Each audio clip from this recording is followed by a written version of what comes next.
نحمده ونصلي ونسلم على سيدنا ومولانا محمد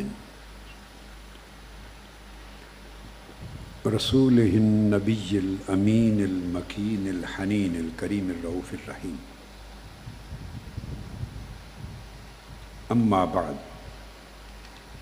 فأعوذ بالله من الشيطان الرجيم. بسم الله الرحمن الرحيم.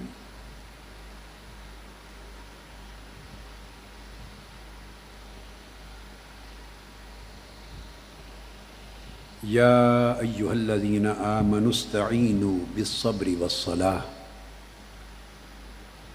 إن الله مع الصابرين ولا تقولوا لمن يقتل في سبيل الله أموات بل أحياء ولكن لا تشعرون وَلَنَبْلُوَنَّكُمْ بِشَيْءٍ مِّنَ الْخَوْفِ وَالْجُوعِ وَنَقْصٍ مِّنَ الْأَمْوَالِ وَالْأَنفُسِ وَالثَّمَرَاتِ وَبَشِّرِ الصَّابِرِينَ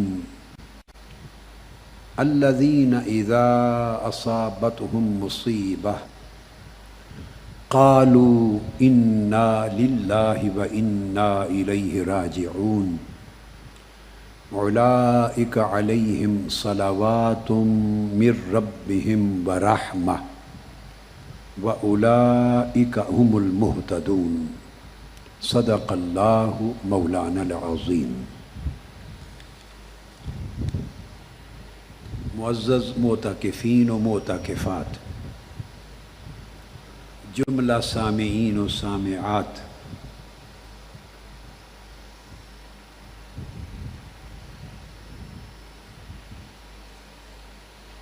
شرق سے غرب تک تمام ممالک میں موجود ہمارے بھائی بہنیں، بیٹے بیٹیاں جو منہاج ٹی وی کے ذریعے اور ٹی وی لنک اور ٹی وی نیٹ ورک کے ذریعے پوری دنیا کے مختلف ممالک میں آج بھی ہمارے ساتھ شریک ہیں اور 10 راتوں کے خطابات میں شریک رہیں گے، تو یہ ورلڈ وائڈ ایک ایکسٹینڈڈ اجتماع ہے. سو انہیں بھی مخاطب ہوں. میں نے جو آپ کے لیے استقبالیہ اور افتتاحیہ گفتگو کی، اس میں آپ کے ایمانی جوش اور ولولے کو ایڈریس کیا اور آپ کو ایک میسج دے دیا.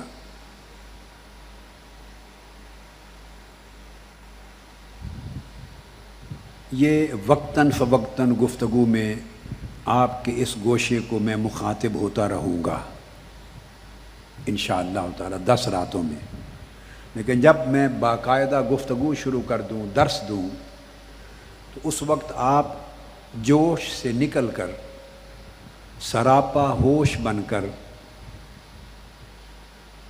ہمتاً گوش ہو جائیں.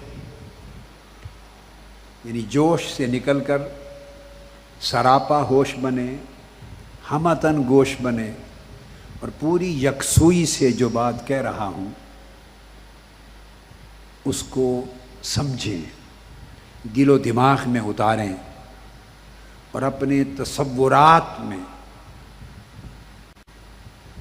قرآن مجید اور سنت نبوی اور سیرت نبوی اور سیرت صحابہ کرام اور سیرت ائمہ اہل بیت اطہار اور سیرت اولیاء و صالحین، اس سے رہنمائی لیں. اپنے تصورات کی اصلاح کریں، اپنے خیالات کی اصلاح کریں، اور ایک معیار ذہن میں رکھ لیں کہ درست وہ نہیں ہے جو ہم سمجھتے ہیں، درست وہ ہے جو قرآن مجید بتاتا ہے. سچائی اور حق اور ٹروتھ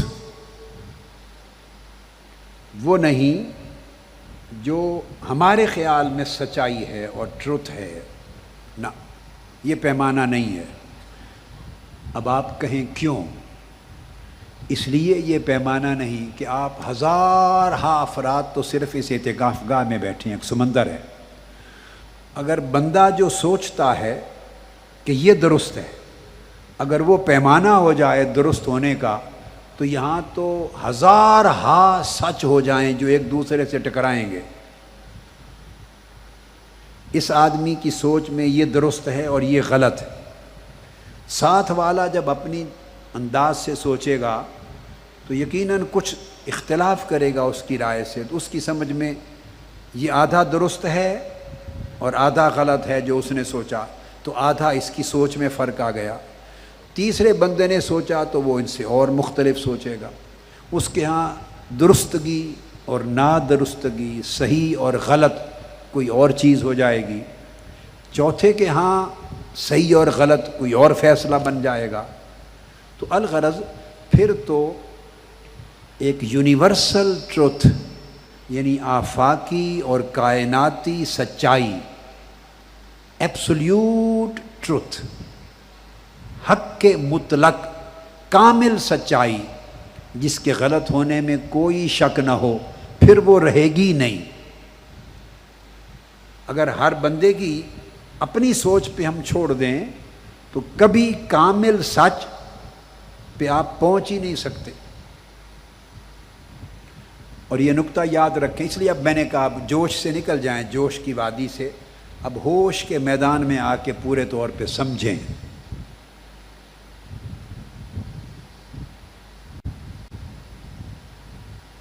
سچ کیا ہے، حق کیا ہے، غلط کیا ہے، یہ ہزارہا سال پہلے سے فلسفی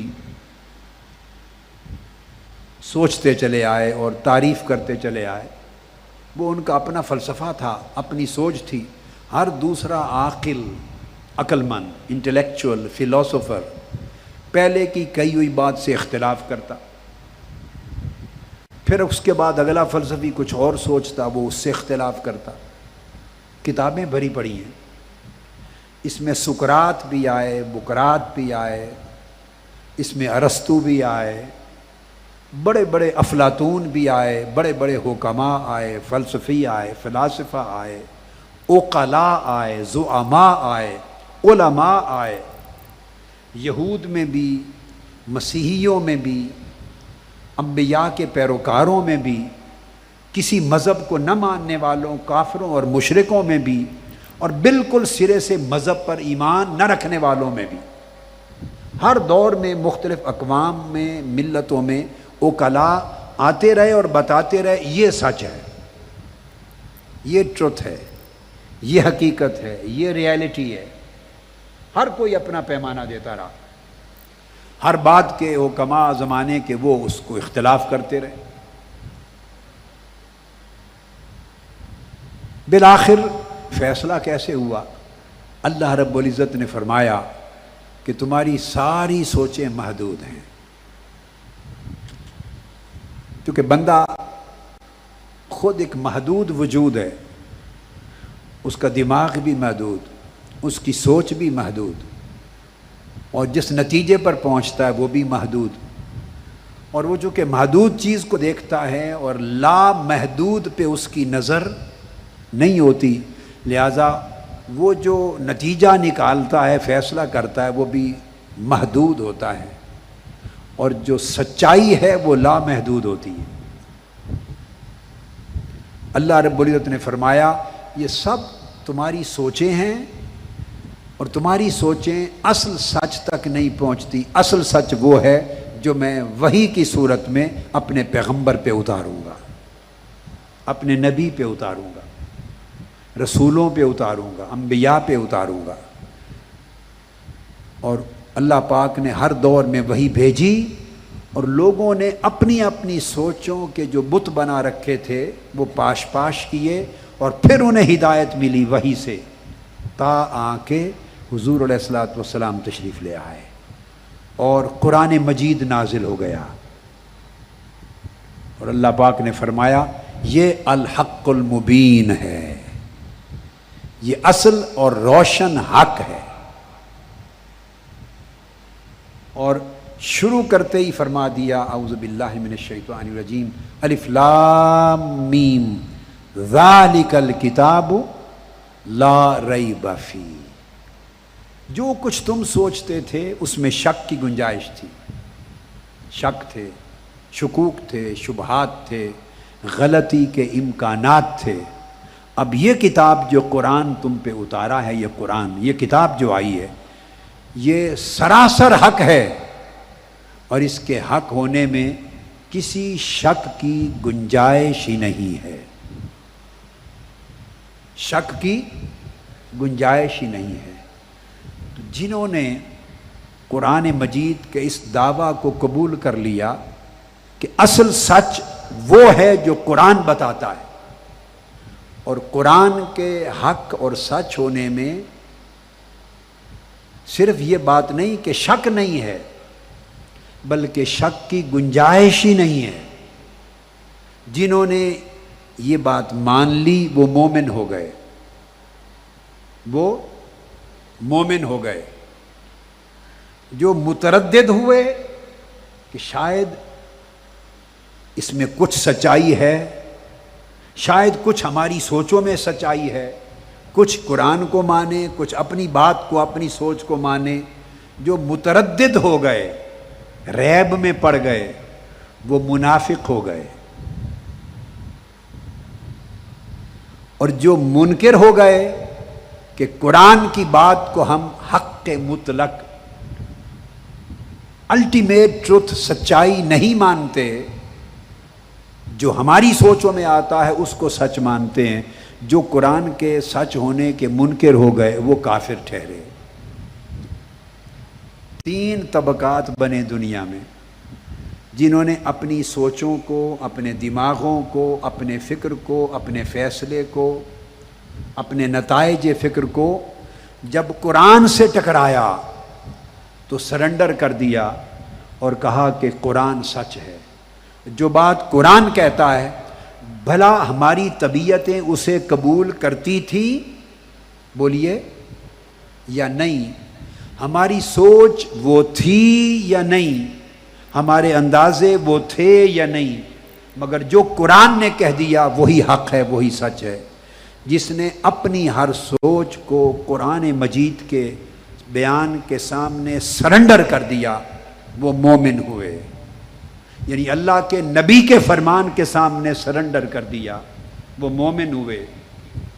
جو اپنی سوچ اور قرآن کا بیان، اپنا زعم اور فکر اور اللہ کے رسول کا فرمان، اس کے درمیان متردد ہو گئے، ان کو تردد اور شک و شبہ رہا، کبھی ادھر کبھی ادھر، جم نہ سکے، وہ منافق کہلائے.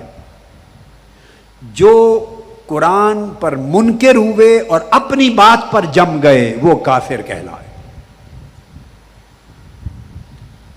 سو ایمان، نفاق اور کفر 3 حالتیں بنی. مومن کی، مسلمان کی یافیت ایمان میں ہے. ہماری یافیت، بولیے، ایمان میں ہے، نہ انکار میں ہے، نہ شک و ارتیاب میں ہے. نہ انکار اور کفر میں ہے، نہ شک اور تردد میں ہے. قرآن کی بات پر جم جانا اور اللہ کے رسول کے فرمان پہ جم جانا، اتنا جمنا کہ بات سمجھ میں آئے یا نہ آئے، طبیعت کہے کہ حق یہی ہے، یہ ایمان. اس لیے ایمان کی تعریف یہ کی گئی، ذالک الکتاب لا ریب فیہ، یہ کتاب ہے، اس کے حق ہونے میں کوئی شک کی گنجائش نہیں. جب یہ کیفیت ہو جائے، 3 جملے ہیں قرآن مجید کے، اس نے اپنی بات بتانے سے پہلے 3 شرطیں لگا دی قرآن مجید نے. یہ تو سورہ بقرہ ہے. اس کے بعد اپنی بات شروع کی ہے، اپنا میسج شروع کیا ہے، اپنا پیغام دیا ہے، اپنی تعلیم دی ہے. پہلے 3 کنڈیشنز لگا دی ہیں. پہلی کنڈیشن یہ ہے، فرمایا ذالک الکتاب لا ریب فیہ، اس کتاب کو اس طرح ماننا ہے کہ اس میں کسی شک کی گنجائش نہ رہے۔ اس نے کھڑکیاں کھول دیں، شک کی گنجائش نہ رہے، یوں مانو۔ باری تعالیٰ مان لیا۔ اس کے بعد فرمایا ھدی للمتقین، جو یہ مان لے گا کہ قرآن کی بتائی ہوئی بات میں کوئی شک نہیں، باقی ہر شخص کی کہی ہوئی بات میں کمی بیشی ہو سکتی ہے، کہ ہر شخص جو بات کہے گا وہ اندازے سے کہے گا، کیلکولیشن سے کہے گا، وہ حالات کے تناظر میں کہے گا، اپنی شعور، فہم، بصیرت اور حکمت سے کہے گا، اپنی عقل سے کہے گا، حالات و واقعات کی روشنی میں کہے گا۔ ہر شخص اللہ کی دی ہوئی صلاحیت سے اسیس کر کے کہے گا۔ ایک قرآن وہ کتاب ہے جو اسیسمنٹ نہیں دیتی۔ قرآن بولیے اسیسمنٹ نہیں دیتا، اور اللہ کا نبی اور اللہ کا رسول اپنی اسیسمنٹ سے بات نہیں کرتا، وہ وحی سے بات کرتے ہیں۔ اللہ کے رسول کی بات، اللہ کے نبی کی بات بیسڈ آن اسیسمنٹ بولیے نہیں ہوتی، بیسڈ آن کریٹیکل انالیسز نہیں ہوتی، تجزیہ پر مبنی نہیں ہوتی۔ وہ جب حکم دیتے ہیں، حکم فرمان دیتے ہیں قطعی کہ یہ ہدایت ہے، یہ حق ہے، یہ سچ ہے، جب یہ فرماتے ہیں اللہ کے نبی اور اللہ کے رسول تو وہ وحی الہی ہوتی۔ تو فرمایا جب یہ مان لو گے تو پھر یہ قرآن ایسے لوگوں کو ہدایت دیتا ہے، ھدی للمتقین۔ ایسے لوگ پرہیزگار ہوتے ہیں، ان کے لیے ہدایت ہے یہ قرآن۔ ہدایت کا مطلب ہے روشنی دے دیتا ہے۔ اگر کوئی اندھیرے میں بھٹک رہا ہے اس کو روشنی دیتا ہے، کوئی متذبذب ہے تو اس کو تذبذب سے نکال کر، کلیئرٹی نہیں، تذبذب ہے ذہن میں، تذبذب سے نکال کے اسے واضح منزل کی طرف، حق کے شعور کی طرف، سچائی کی طرف لے جاتا ہے۔ اگر تردد ہے، شک ہے، تردد ہے تو تردد سے نکال کر یقین کی طرف لے جاتا ہے۔ اگر عدم اطمینان ہے تو اسے اطمینان کی طرف لے جاتا ہے۔ ھدی للمتقین، ہدایت کا معنی۔ اگر بے چینی ہے، اضطراب ہے، پریشانی ہے تو اسے بے چینی اور پریشانی سے نکال کے سکون اور اطمینان کی طرف لے جاتا ہے۔ اگر ذہن میں الجھن ہے، دل میں مایوسی ہے تو اسے الجھن سے نکال کر واضح روشن نتیجے تک پہنچاتا ہے، اور مایوسی سے نکال کے امید و یقین کی طرف لے جاتا ہے۔ یہ معنی ہے ھدی للمتقین، یہ پرہیزگاروں کے لیے ہدایت ہے۔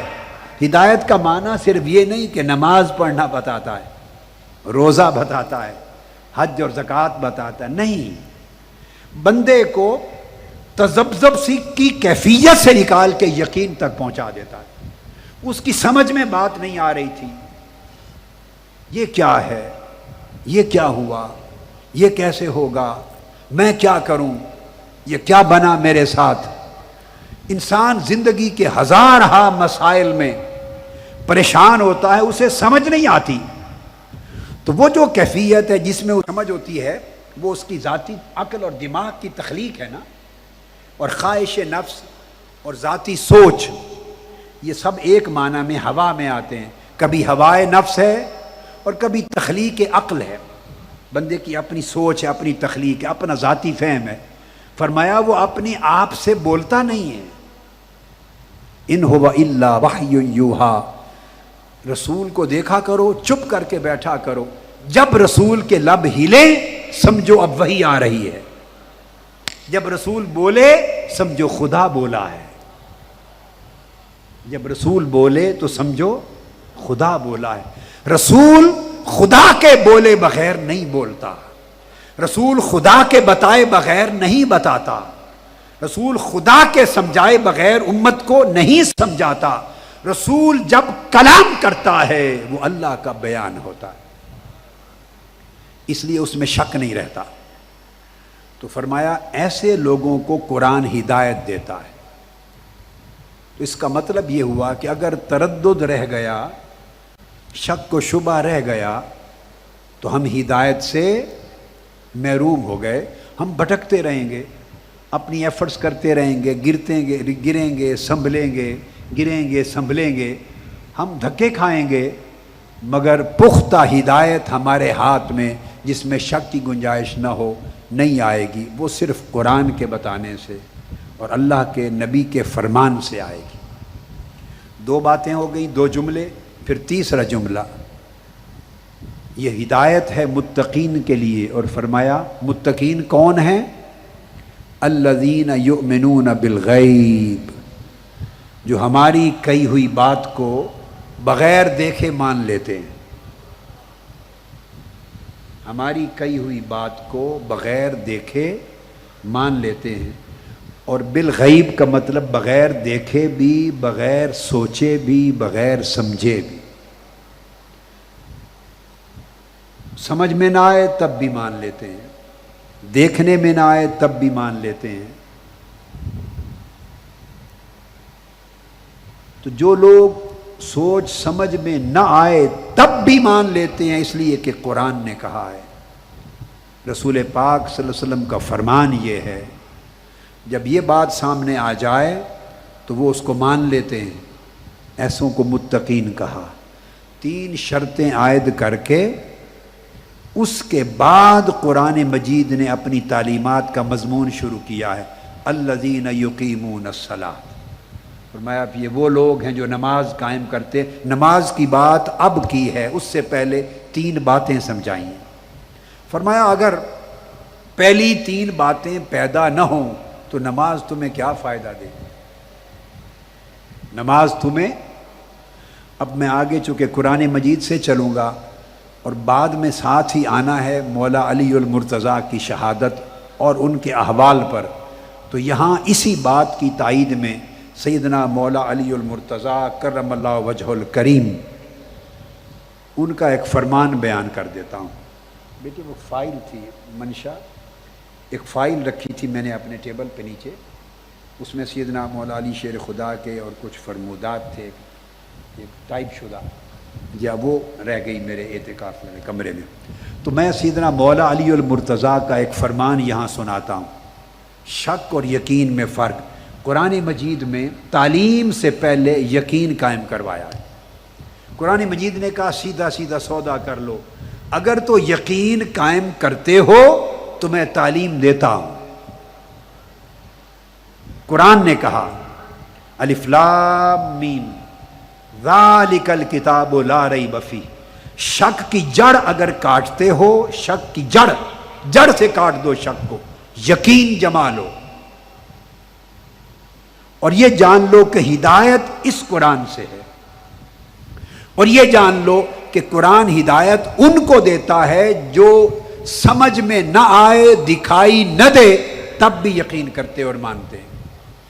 فرمایا اگر یہ سودا یقین کا کرتے ہو تو پھر تعلیم دیتا ہوں، اور اگر رہنا شک میں ہے تو پھر اس نماز کا بھی کوئی فائدہ نہیں ہے۔ کس کی نماز پڑھ رہے ہو؟ جس کے لیے پڑھ رہے ہو اس کو تو دیکھا ہی نہیں ہے تم نے۔ جس رب کے سامنے سجدہ ریز ہو رہے ہو اس کو تو نہ تم نے دیکھا، نہ تمہارے ماں باپ نے دیکھا، نہ تمہارے دادا پر دادا نے دیکھا، نہ شکر دادا نے دیکھا، نہ 100 سال گزر گئے آپ کی پشتوں نے دیکھا، نہ 1500 سال گزر گئے کسی کی پشتوں اور نسلوں نے نہ دیکھا، حتیٰ کہ جب صحابہ کرام کا دور تھا ان میں سے بھی کسی نے نہ دیکھا، صحابہ کرام میں نہ دیکھا، نہ ان سے اگلوں نے دیکھا، نہ ان کے بعد پچھلوں نے دیکھا، مگر ہر کوئی حق کرتا تھا اور حق کے لیے سر کٹاتا تھا، بن دیکھے سر کٹاتا تھا۔ سیدنا صدیق اکبر کے بیٹے غزوہ بدر میں تھے، انہوں نے کلمہ نہیں پڑھا تھا، بعد میں مسلمان ہو گئے۔ ایک روز اپنے والد گرامی سیدنا صدیق اکبر رضی اللہ تعالیٰ عنہ سے کہا ابا جان بدر کی جنگ میں میں اور آپ آمنے سامنے تھے، 2-3 مرتبہ آپ کا سر یا آپ کی گردن میری تلوار کی زد میں آئی تھی، لیکن میں نے باپ دیکھ کر، باپ سمجھ کر چھوڑ دیا۔ سیدنا صدیق اکبر نے فرمایا بیٹے وہ تم تھے کہ تمہیں موقع ملا اور میرا سر نہیں اڑایا۔ اس رب کی عزت کی قسم جس کے قبضہ قدرت میں میری جان ہے، اگر ایک بار بھی تمہاری گردن میری تلوار کی زد میں آتی تو میں بیٹا سمجھ کے نہ چھوڑتا، اڑا دیتا۔ اس رب کے لیے بیٹے کی گردن اڑا دیتا جس کو دیکھا ہی نہیں آج تک، جس کو دیکھا ہی نہیں،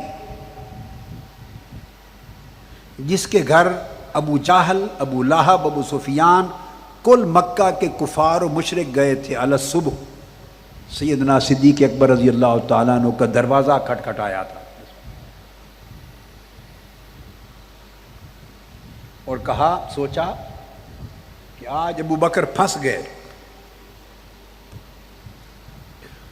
چونکہ اس رات آقا علیہ السلام معراج سے واپس آئے تھے اور صبح آ کے معراج کا اعلان فرمایا تھا کہ آج رات میں مسجد اقصیٰ سے مسجد حرام تک گیا ہوں، پھر مسجد حرام سے کعبۃ اللہ سے مسجد اقصیٰ تک گیا ہوں، پھر مسجد اقصیٰ سے عرش معلیٰ اور سدرۃ المنتہا تک گیا ہوں، اور سدرۃ المنتہا سے آگے پھر میں مقام قاب قوسین تک گیا ہوں۔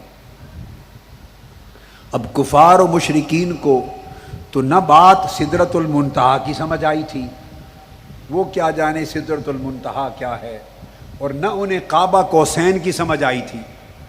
انہوں نے تو ایک ہی بات پکڑ لی کہ مسجد اقصیٰ کو جانتے تھے، فلسطین کو، القدس کو، مسجد اقصیٰ کو جانتے تھے، ایک ہی بات ان کے پلے پڑ گئی، انہوں نے ہنگامہ کھڑا کر دیا کہ اب محمد پھنس گئے صلی اللہ تعالی علیہ وآلہ وسلم، اور استغفر اللہ العظیم۔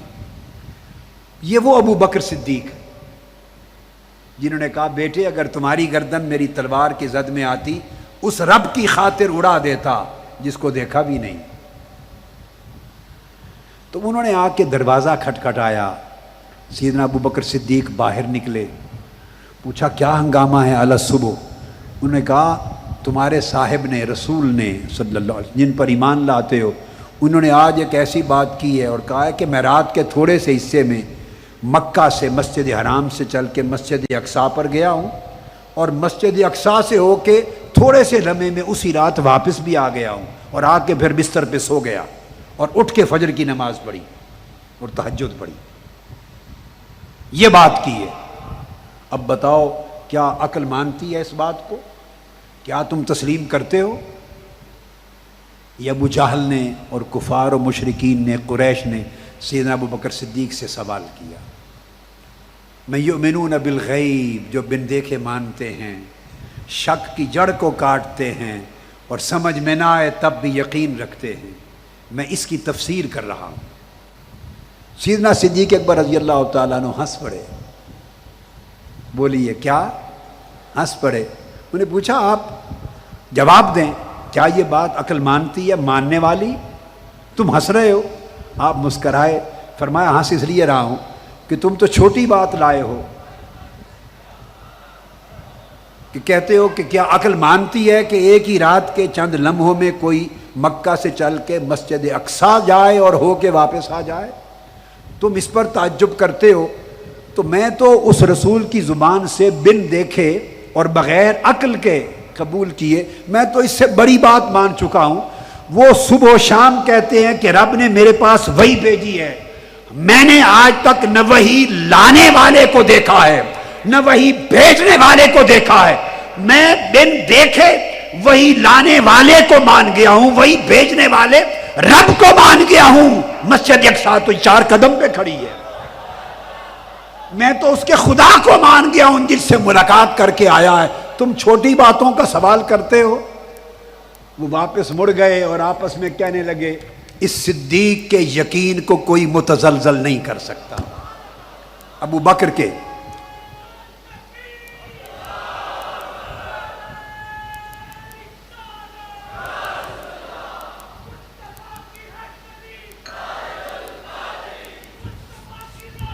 اس دن تک وہ ابو بکر ہی تھے. جب یہ خبر آقا علیہ السلام کی مجلس میں پہنچی کہ کفار اور قریش مکہ نے یا رسول اللہ آج ان قریش مکہ نے یہ سوال کیا اور سیدنا ابو بکر نے ان کو یہ جواب دے کے رد کر دیا. جب یہ خبر پہنچی کہ انہوں نے کہا تم تو چھوٹی بات کا پوچھنے آئے ہو، میں تو اس کی بڑی بات کو مانتا ہوں دیکھے بغیر رب کو، تو جب یہ جواب دیا تو وہ نامراد ہو کر پلٹ آئے. اس دن میرے آقا نے فرمایا ابو بکر تم صدیق ہو، یعنی بن دیکھے بڑی بات کی تصدیق کرنے والے. عزیزان محترم، معتکفین، معتکفات اور جملہ سامعین و سامعات، یہ ایمان ہے. ایمان اس وقت کہلاتا ہے کہ میں ہوں جب شک کی جڑ کٹ جائے اور یقین کا درخت توانا ہو کے جم جائے. یقین تناور درخت کی طرح کھڑا ہو، اس کو کوئی ہلا نہ سکے اور شک کی جڑیں کٹ جائیں. جب یہ کیفیت ہو جائے تو اس کے کہتے ہیں الذین یؤمنون بالغیب، تب ایمان قائم ہوتا ہے. تو میں بات کر رہا تھا کہ بدر میں یہ بات ہوئی تو سیدنا ابو بکر نے یہ جواب دیا بیٹے کو. احد کا واقعہ آیا، اس وقت سیدنا عمر فاروق کا ایک بیٹا مسلمان نہیں ہوا تھا احد میں، اور میدان احد میں آمنے سامنے لڑ رہے تھے، وہ تلوار لے کر کفار و مشرکین کی طرف سے، اور سیدنا فاروق اعظم تلوار لے کر اپنے آقا کے دفاع میں لڑ رہے تھے. آمنا سامنا ہو گیا. سیدنا عمر رضی اللہ تعالیٰ عنہ کا بیٹا جب مسلمان ہو گیا، اس نے بھی یہ بات کی ہے کہ روز کی ابا جان احد میں آپ کی گردن میری تلوار کی زد میں آ گئی تھی، میں نے باپ سمجھ کے چھوڑ دیا. تو سیدنا عمر فاروق نے فرمایا تھا بیٹے تم نے اس لیے چھوڑ دیا کہ تم دکھائی دینے والے خداؤں کو مانتے ہو. وہ جو ہاتھوں سے بنائے گئے بت ہیں نا، ہاتھوں سے بنائے اور گھڑے ہوئے خدا، ان کو مانتے ہو نا، تم نے چھوڑ دیا. مگر اللہ کی عزت کی قسم اگر تمہاری گردن میری تلوار کی زد میں آتی تو کبھی نہ چھوڑتا، اڑا دیتا. یہ سودے کیسے تھے؟ یہ بن دیکھے سودے ہو گئے تھے. یہ سودے بن دیکھے ہو گئے تھے. تو جو سودے بن دیکھے ہوتے ہیں وہ کچھ کا کچھ دیکھ لیں، کچھ کا کچھ دیکھ لیں. میں کیا کہہ رہا ہوں؟ کچھ کا کچھ دیکھ لیں، ان کا یقین متزلزل نہیں ہوتا، اس لیے کہ یقین دیکھ کر پیدا ہی نہیں کیا، یقین بن دیکھے پیدا ہوا ہے. یقین بن دیکھے پیدا ہوا ہے، اور وہ ایمان کی سرمایہ ہے. اب مولا علی المرتضیٰ کرم اللہ وجہہ الکریم وہ اسی بات کی تائید کے لیے میں لا رہا ہوں. وہ فرماتے ہیں النوم علی یقین خیر من العبادت علی شک. مولا علی المرتضیٰ کا فرمان، فرماتے ہیں کہ یقین کا حال نصیب ہو جائے. بولو یقین کا حال نصیب. میں چاہوں گا آہستہ، مگر جب میں جملہ ختم کروں تو پھر ایک بار میرے ساتھ دہرائیں. اگر دل کو یقین کا حال نصیب ہو جائے، مولا علی کرم اللہ وجہ الکریم فرماتے ہیں کہ صاحب یقین اگر سویا ہوا ہو، نیند میں ہو، صاحب یقین کی نیند شک والے شخص کی عبادت سے افضل ہے. جو شخص حالت شک میں رہتا ہے، جس کے اندر تردد ہے، جس کے اندر ریب ہے، ارتیاب ہے، شک ہے، گو کی کیفیت ہے، تو شک کی حالت میں ساری رات کھڑا 100 یا 1000 نوافل پڑھنے والے سے اس شخص کی رات بہتر ہے جو یقین کی دولت سے مالا مال ہے اور سویا ہوا ہے. صاحب یقین کی نیند صاحب شک کی عبادت سے افضل ہے. یہ کس کا قول ہے؟ میرا نہیں ہے، میں کون ہوں قول والا؟ کس کا قول ہے؟ جن کی آج رات شہادت کی رات بیان کرنی ہے، مولا علی المرتضیٰ کا قول ہے. یقین چھوٹی چیز ہے، سبحان اللہ.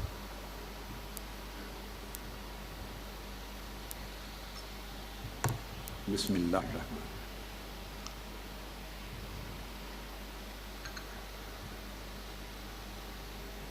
یہ وہ یقین تھا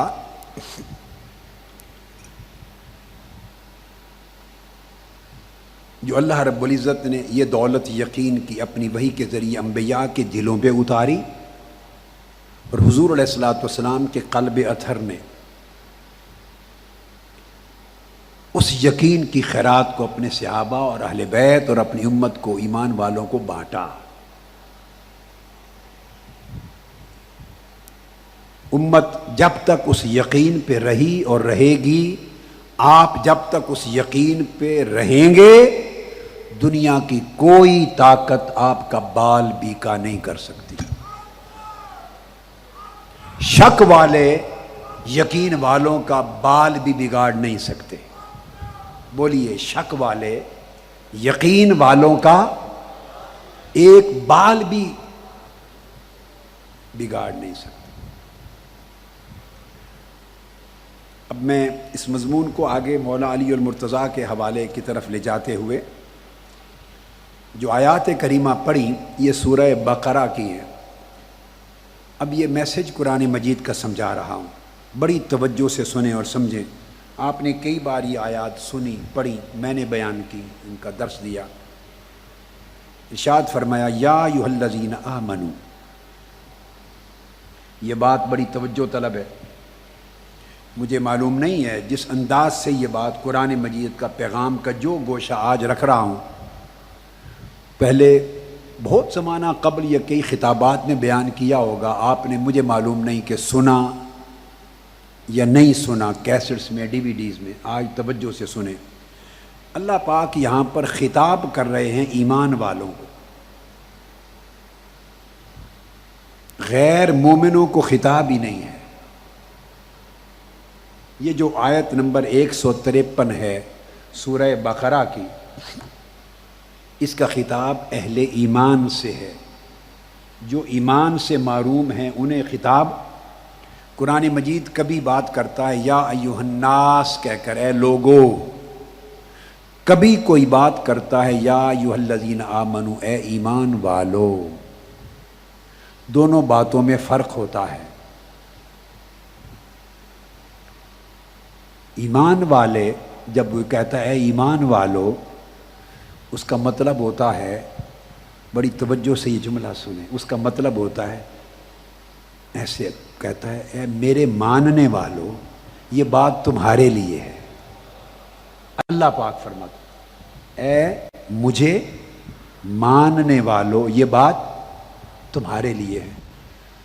تو اگر کوئی پوچھے باری تعالیٰ، تو وہ جو دوسرے ہیں جو نہیں مانتے، کفار، منکرین، منافقین، مترددین، شاکین، جو شک کرتے ہیں، نہیں مانتے، ان کے لیے فرمایا ان کے لیے اور بہت باتیں کہنے کی ہیں. وہ کہہ دی ہیں، کہہ دوں گا. یہ بات ان سے نہیں کہنا چاہتا. یہ بات ان سے، جنہیں شک اور تردد ہے، ان سے نہیں کہنا چاہتا. فرماتا ہے جو مجھے مانتے ہیں یہ وہ آ جائیں، قریب آ جائیں. یہ بات ان کے لیے. وہ بات کیا ہے؟ فرمایا یا ایھا الذین آمنوا استعینوا بالصبر والصلاۃ. اے ایمان والو، مدد مانگو صبر کے ذریعے اور نماز کے ذریعے. اب ایک بڑی خاص بات آپ کو، بہت اہم نقطہ ہے جس کی طرف متوجہ کرنا چاہتا ہوں، اس لیے میں پورے ہوش سے سمجھیں. اللہ رب العزت نے اس سے پہلے حضور علیہ السلام کی آمد کا ذکر کیا ہے. کما ارسلنا فیکم رسولا منکم یتلو علیکم آیاتنا. آقا علیہ السلام کی بعثت کا ذکر ہے. اس سے پہلے نیا قبلہ کعبۃ اللہ کے نیا قبلہ کے مقرر ہونے کا ذکر ہے دوسرے پارے میں. مضمون اور چلا آ رہا. اب حکم اور تعلیم اس مقام پر، اس رکوع میں پہلی بار آئی ہے. اور جو تعلیم آئی ہے اس میں فرمایا ایمان والو، صبر کے ذریعے میری مدد چاہو اور نماز کے ذریعے. یہاں ایک سوال ہوتا ہے، اب اللہ پاک اپنوں سے بات کر رہا ہے جو اس کو مانتے ہیں، اور کیسے مانتے ہیں؟ وہ جو پہلے بیان ہو چکا، جو میری بات میں یعنی اللہ پاک کی بات میں شک نہیں کرتے اور بن دیکھے ایمان لاتے ہیں، ان سے کہتا ہے کہ میری مدد چاہو صبر کے ذریعے۔ اب صبر کا محل کیا ہے؟ صبر کا مقام کب ہوتا ہے؟ آپ سمجھیں میری بات؟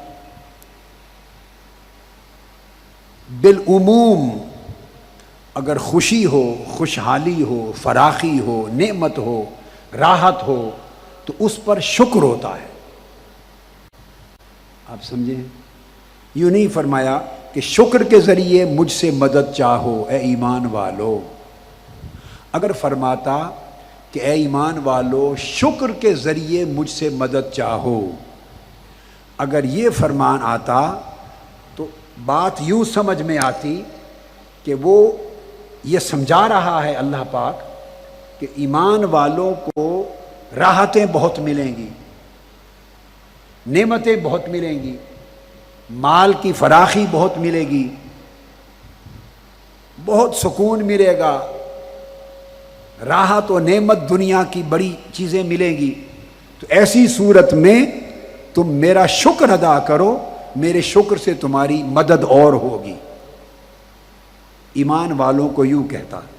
آپ بات کو سمجھیں؟ بعد میں فرمایا ہے اس نے لَإِن شَكَرْتُمْ لَأَزِيدَنَّكُمْ، یہاں نہیں، قرآن مجید میں آگے چل کے کہ اگر تمہیں میری نعمت ملے اور میرا شکر ادا کرو تو میں نعمت اور بڑھا دوں، اور بڑھا دیتا ہوں۔ شکر کا اپنا محل ہے، ایک مقام ہے، مگر یہاں فرمایا ایمان والو میری مدد چاہو۔ مدد اللہ کی مدد لینے کے لیے، اللہ کی مدد و نصرت کے لیے وہ فرماتا ہے کہ تمہیں وظیفہ دیتا ہوں، صبر کرو۔ تو صبر کن حالات کے ساتھ جڑا ہوا ہوتا ہے؟ راحت ملے تو تب صبر ہوتا ہے، بالعموم بات کر رہا ہوں میں، بڑی دقائق میں نہیں جا رہا، تصوف اور معرفت کے دقائق میں صبر کے کئی مرحلے ہیں، عمومی بات کر رہا ہوں۔ راحت ملے تو تب صبر ہوتا ہے یا مصیبت ہو تو تب صبر ہوتا ہے؟ بولیے، سارے بولیے۔ خوشحالی ہو تو تب صبر ہوتا ہے، صبر کا محل ہوتا ہے، یا تنگ دستی اور پریشان حالی ہو تو تب صبر کا مقام ہوتا ہے؟ بولیے۔ نعمتیں، راحتیں، وہ فراخیاں ملیں تو تب صبر کیا جاتا ہے، یا تنگی، اذیت، پریشانی، مقدمے، جیلیں، عدالتیں، شہادتیں، خون، مال کی کمی، یہ مصائب و آلام ہو تو تب صبر کیا جاتا ہے۔ صبر کا جوڑ کن حالات کے ساتھ ہے؟ کروڑ روپیہ مل جائے، لاکھوں روپے مل جائیں، جاب مل جائے تو اس کے ساتھ صبر کا جوڑ ہے، یا جاب چلا جائے تو اس کے ساتھ جوڑ ہے؟ بولیے، کس کے ساتھ جوڑ ہے؟ میں نے اپنی بات جو کرنی تھی وہ شروع میں کر چکا، میری بات ختم، اب ہم قرآن میں داخل ہو گئے۔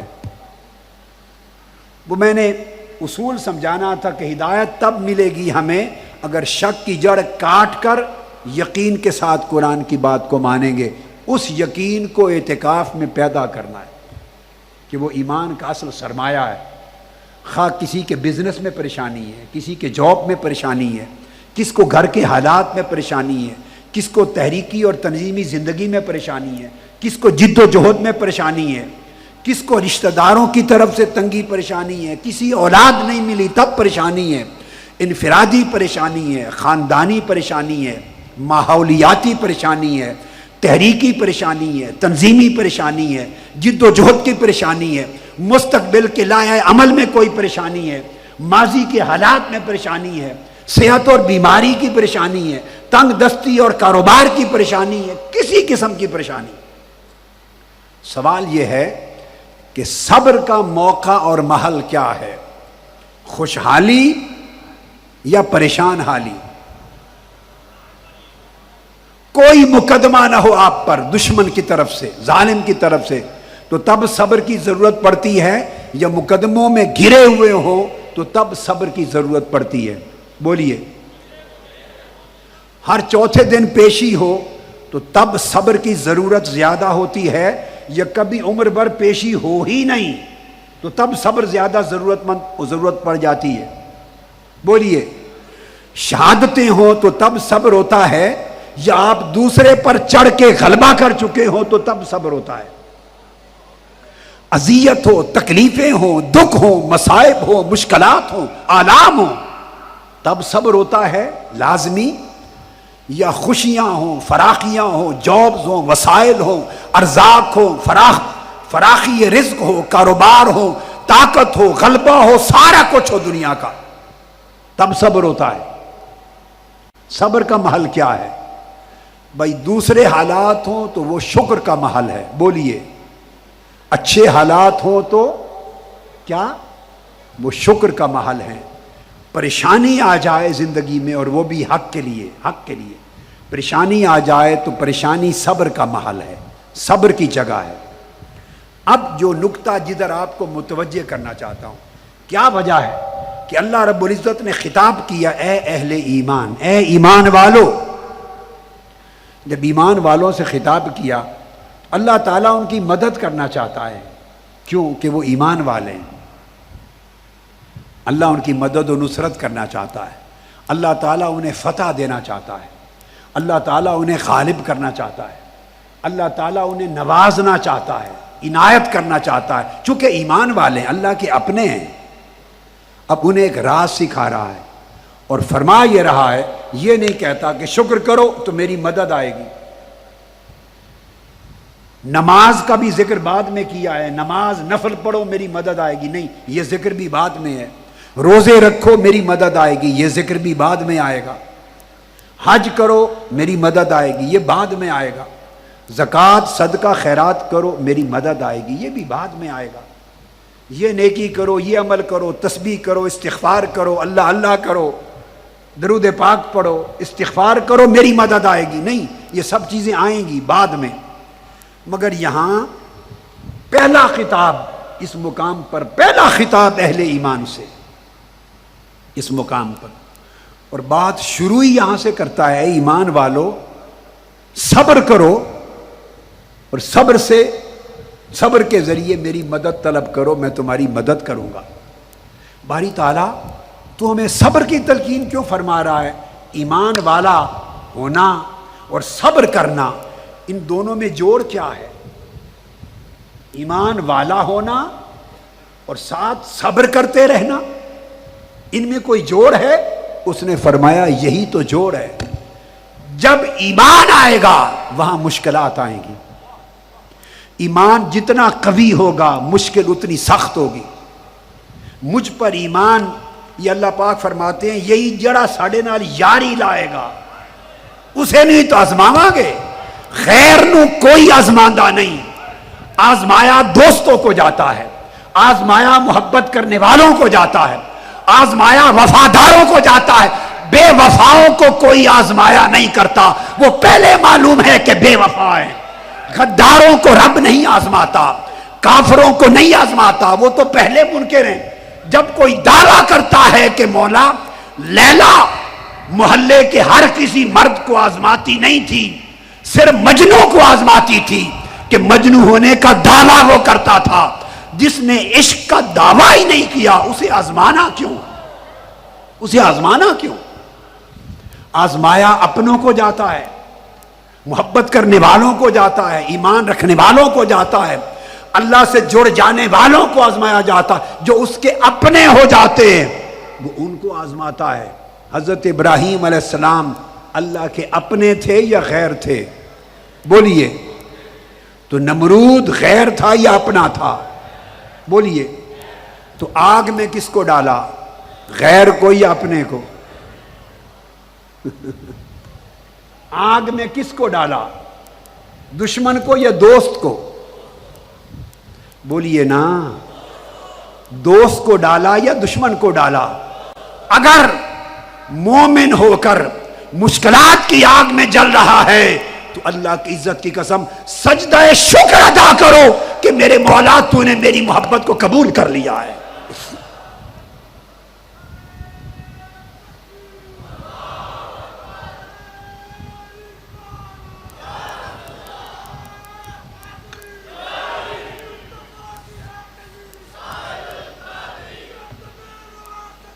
جب سیدنا ابراہیم علیہ السلام کو آگ میں ڈالنے لگے، آگ میں، یہ تذکرہ آگے حوالہ کہیں آئے گا، ڈالنے لگے تو ایک طاقتور فرشتہ حاضر ہوا، عرض کیا یا ابراہیم علیہ السلام، علیہ السلام، آگ کے اندر پھینک دیا. جب آگ میں پھینک دیے گئے، دشمن نے جو کرنا تھا کر ڈالا. دشمن کے ہاتھ نہیں روکے، نمرود کے ہاتھ نہیں روکے، وہ جو کرنا چاہتا تھا وہ کر دیا، اس نے کرنے دیا. جب ڈال دیے اس وقت آواز آئی وَإِذِ ابْتَلَىٰ إِبْرَاهِيمَ رَبُّهُ بِكَلِمَاتٍ فَأَتَمَّهُنَّ. دیکھو نا، پہلے یہی ابراہیم ہے، بڑھاپے کی عمر میں بیٹا دیا، اور حضرت ہاجرہ پیاری زوجہ، فرما دیا گھر سے نکال، اور بے آب ہو گیا، ریگستان میں پہاڑوں میں مکہ جا کے چھوڑا. اور تنہا جہاں پانی بھی پینے کو نہیں تھا، سائے کا درخت بھی نہیں تھا، کوئی گھر اور چھت بھی نہیں تھی، اس تپتے آسمان کے نیچے صحرائے مکہ میں چھوڑ کے آ گئے. کیا کرتا تھا؟ ہائے ہائے، فرمایا جا اس تپتے صحرا میں چھوڑ کے آ جا، بچے کو بھی، دودھ بھی، چھوٹے بچے کو بھی، اس کی ماں کو بھی. اور وہ چھوڑ کے آ گئے. وہ ابراہیم علیہ السلام، وہ تو نہیں سوچتے ہوں گے، ان کی جگہ کوئی اور ہوتا تو سوچتا نہیں کہ کیا کرتا ہے میرا رب میرے ساتھ، میں نے کیا قصور کیا، اس کا بندہ ہوں، تابع دار ہوں، وفادار ہوں. بچہ چھڑانا ہے تو اپنے دشمنوں کا چھڑائے، میں تو ساری زندگی تابع داری میں گزارتا ہوں، میرا بچہ اور اس کی ماں کو ریگستان میں چھوڑ دیا، چھوڑ کے آ گئے. جب جوان ہوا، عمر تھوڑی بڑی ہوئی، پھر فرمایا ابراہیم اس کو ذبح کر دے. ہائے ہائے، ارے اس سے بڑی بھی آزمائش کسی پر آئے گی؟ ہائے، بتائیں نا، بتائیں سوچ کر، اس سے بڑی آزمائش رب کہے اپنے محبوب پیغمبر کو اپنے ہاتھوں سے چھری سے ذبح کر دو. آپ اس لمحے کا تصور کریں کیا کیفیت ہوگی. کوئی اور ذبح کر دے اور بات ہوتی ہے، کوئی اور ذبح کر دے نا، دشمن، ڈاکو، قاتل، اور بات ہوتی ہے. یہاں ڈاکوؤں، چوروں، دشمنوں نے ذبح کیا، وہ قاتل، ظالم، ان کا کام ہے، کرتے رہتے ہیں، یہ اور آزمائش ہے. مگر حکم دے اپنے محبوب بندے کو اور عالی مرتبت بندے کو جو پیغمبر ہے، جد الانبیاء، اس کو کہے کہ اپنے ہاتھوں سے ذبح کر دو. سوچیں کوئی آزمائش کی بھی حد ہوتی. اور پھر اس بیٹے سے کہا کہ بیٹے اب تو بتا، مجھے آج رات حکم آیا ہے کہ تجھے ذبح کر دوں. حضرت اسماعیل علیہ السلام جواب دیتے ہیں، ابا جان جو حکم آیا ہے وہ کر گزریے، ایک لمحہ بھی دیر نہ کیجیے، کہیں محبوب کے حکم کی تعمیل میں تاخیر نہ ہو جائے. میری فکر نہ کریں، مجھے صبر کرنے والوں میں پائیں گے. یہ لفظ تھا استعینوا بالصبر، صبر کے ذریعے میری مدد چاہو. ستجدنی انشاءاللہ من الصابرین. اس حکم دینے والے رب نے اگر چاہا تو مجھے صبر کرنے والوں میں پائیں گے. جو حکم ہے کر دے، دیر نہ کرے. اور پھر چھری چلا دی تو چھری سے پہلے بھی روک سکتا ہے نا، چھری چلوا کر پھر روک دیا.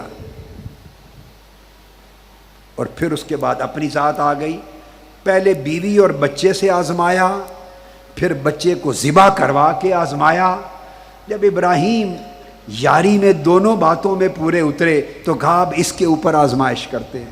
آگ میں پھینک دیا. جب آگ میں پھینکوا دیا، ڈال دیا، اور آگ جلانے کے لیے تیار ہو گئی، اس وقت آگ کو حکم دیا، ابراہیم کو نہیں بتایا، ابراہیم کو نہیں بتایا، ابراہیم گھبرا نہیں، میں آگ کو گل و گلزار کر دوں گا، یہ آگ کو حکم نہیں دیا۔ قرآن گواہ ہے، حضرت ابراہیم پہ وحی نہیں بھیجی، ان کو اسی کیفیت میں رہنے دیا کہ دیکھیں کب تک مسکراتے ہیں، میری رضا پر، میری مشیت پر کب تک ابراہیم مسکراتا ہے۔ اس کو وحی نہیں کی، اپنے محبوب بندے کو، آگ کو کہا یا نارو کونی بردم و سلام علی ابراہیم۔ ابراہیم کو کچھ خبر نہیں کہ کیا ہونے والا ہے، انہیں یہی پتا ہے کہ میں جل کے راکھ ہو جانے والا ہوں، آگ مجھے جلانے والی ہے، وہ اسی تصور میں ہیں، مگر چونکہ محبوب کی رضا پر آگ میں جل رہے ہیں، وہ خوش ہیں، مسکرا رہے ہیں، انہیں اسی حال میں رہنے دیا، کیونکہ ان کا تو امتحان تھا، ان کی تو آزمائش تھی۔ آگ سے بات کی، رب نے آگ سے بات کی ہے، آگ جلانا نہیں، گل و گلزار بن جا، اور ایسی ٹھنڈی ہو کہ ٹھنڈک بھی نہ لگے، جلا بھی نہیں اور اسے سردی بھی نہ لگے، گلزار بن جا، معتدل بن جا۔ آگ سے باتیں کی۔ ابراہیم علیہ السلام سوچتے ہوں گے کیا بنا اس آگ کو جلاتی کیوں نہیں؟ تو اپنے بندوں کو جیسے جیسے درجہ بلند ہوتا ہے ویسے ویسے آزمائش بڑھتی چلی جاتی۔ مبارک ہو آپ کو کہ آپ کو نار نمرود والی حضرت ابراہیمی یاری کا حصہ ملا ہے۔ یہ باب ہماری تحریک میں ابھی تک لکھا نہیں گیا تھا، یہی کمی تھی، رب نے اس باب کو بھی لکھوا دیا ہماری تاریخ میں۔ اب سمجھ آئی وہ کیوں فرماتا ہے اے ایمان والو تم چونکہ میرے اپنے ہو لہذا صبر کے ذریعے میری مدد چاہنا۔ سوال پیدا ہوا باری تعالیٰ تیری مدد تو ٹھیک ہے چاہیں گے، مگر صبر کی ضرورت ایمان کے ساتھ ہی کیوں پڑ گئی؟ اے ایمان والو ایمان کے ساتھ صبر کی ضرورت کیوں پڑ گئی؟ جوڑ کیا ہے صبر کا اور ایمان کا؟ فرمایا یہی سمجھانا چاہتا ہوں، ایمان نام ہے میری یاری، یہ نہیں کہا کہ اللہ نماز پڑھنے والوں کے ساتھ ہے، تو اس کا مطلب یہ ہوا کہ اس نے یہ بتا دیا کہ میں ثوابیوں کے ساتھ نہیں ہوں، میں انقلابیوں کے ساتھ ہوں، جو صرف ثواب کے لیے میری راہ پر آتے ہیں ان کے ساتھ نہیں ہوں۔ رب تو ہر کسی کا ہوں بھائی، یوں تو کافروں کے ساتھ بھی ہوں، ان کو بھی رزق دیتا ہوں، بیمار ہوں تو علاج ان کو صحت دیتا ہوں، یوں تو ہر ایک کے ساتھ ہوں، مگر میری جو خاص معیت ہے یعنی فرمایا ان اللہ مع المصلین، اللہ پاک نمازیوں کے ساتھ ہے، یہ نہیں فرمایا۔ آپ دیکھ لیں قرآن مجید کی آیت نمبر 153، میں آپ کو حاشا و کلّہ کہہ رہا ہوں، قرآن مجید کا درس دے رہا ہوں اور قرآن مجید میرے سامنے ہے، یہ جو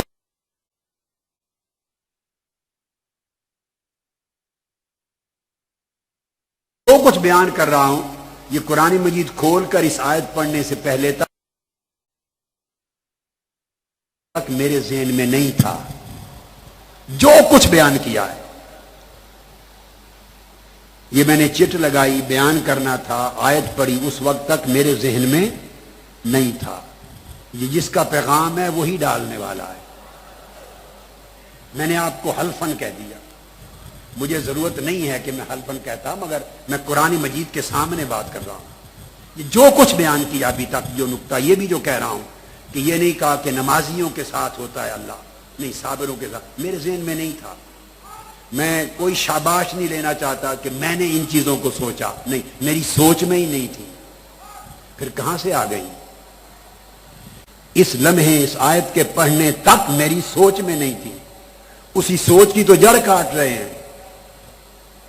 یہ جس کی بات ہے وہی ڈالتا ہے آپ کے لیے، تو اس نے نہیں فرمایا صبر اور نماز دو وظیفے بتائے، مگر اپنا ساتھ ہونا یہ نماز کے وظیفے کے ساتھ ذکر نہیں کیا کہ میں نماز پڑھنے والوں کے ساتھ ہوں، نہیں، بلکہ کہا کہ صبر کرنے والوں کے ساتھ ہوں۔ تو مطلب یہ ہوا کہ صابر ہوں گے تو نمازی ہونا کام آئے گا، اگر صبر کا دامن چھوڑ بیٹھیں گے تو نمازی ہونا کام نہیں آئے گا۔ تو صبر میں انقلابی ہونا ہے اور محض نماز میں ثوابی ہونا ہے۔ آپ کی تربیت 33 برس ثوابی بننے پر کی ہے یا انقلابی بننے پہ کی ہے؟ ہاتھ اٹھا کے کہو۔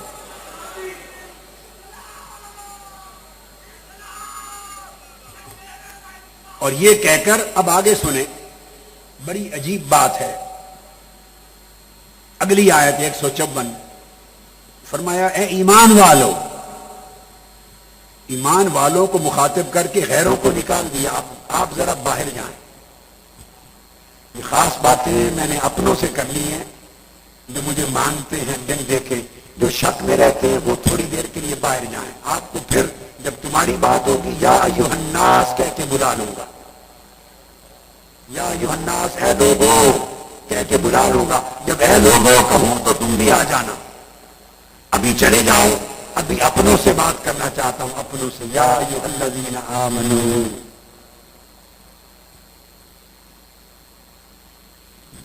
یہ کہہ کر آگے ان سے فرمایا اے میرے اپنوں، اے ایمان والو، تم سن لو، ولا تقولوا لمن یقتل فی سبیل اللہ اموات، اس بات کو سنو، یہ بیان نہیں کر دیا، یہ نہیں کی شکل میں حکم ہے، یہ حکم نہیں ہے، یوں نہیں کہا کہ اللہ کی راہ میں جو شہید ہو جائیں وہ مردہ نہیں ہے۔ خاص طور پہ سنیں، علماء، فضلاء، اسکالرز، دعات، لیڈرز اور باقی کارکنان سارے توجہ سے سنیں، یہ نہیں فرمایا کہ جو اللہ کی راہ میں قتل کر دیے جائیں، شہید ہو جائیں، وہ مردہ نہیں ہیں، یہ نہیں فرمایا، آپ بات سمجھ رہے ہیں، بلکہ فرمایا ایمان والوں کو خطاب کر کے وَلَا تَقُولُوا، تم نہ کہنا، وہ دوسرے کہتے رہیں، یہ کہنے دو، بکواس کرتے ہیں کرتے رہیں، دوسرے کہیں گے مار دیا، مزہ چکھا دیا، قتل کر دیا، لاشیں گرا دی، خون بہا دیا، ڈرا دیا، دھمکا دیا، مار دیا، وہ کہیں گے بک بک کرنے والے، زبان درازی کرنے والے، اہل حق پر ہاتھ اٹھانے والے، ظلم و جبر کرنے والے، اس دنیا میں کفر سے بدتر نظام وبا کرنے والے، دہشت گردی کرنے والے، غنڈہ گردی کرنے والے، فرعون بننے والے اپنے تخت پر بیٹھ کر کہیں گے کہ مار دیا، اڑا دیا، مر گئے، ختم ہو گئے، فرمایا بکواس کرتے ہیں، کرنے دو، ان سے نبٹ لوں گا۔ اگر تمہاری آنکھوں کے سامنے 14 لاشیں بھی اٹھ گئیں، 23 لاشیں بھی اٹھ گئیں، شہید ہو گئے خدا کی راہ میں، تم میرے سنو، لا تقولوا، کبھی نہ کہنا کہ مر گئے،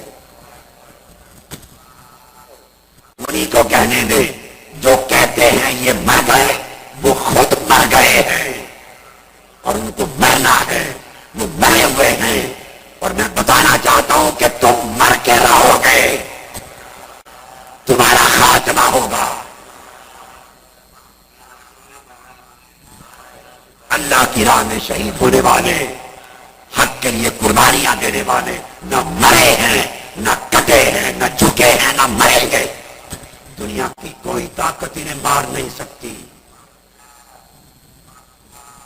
فرمایا پھر یہ نہیں کہا کہ جو میری راہ میں، اللہ کی راہ میں شہید ہو گئے وہ مردہ نہیں ہیں، میں بار بار دوہرا رہا ہوں، ذہن میں جما لیں، نہ اس نے بودھر ہی نہیں کیا، ہر ایک کو کہنے کا، اس نے کہا جنہوں نے کہنا ہے مار دیا، مر گئے، وہ کہتے رہیں گے،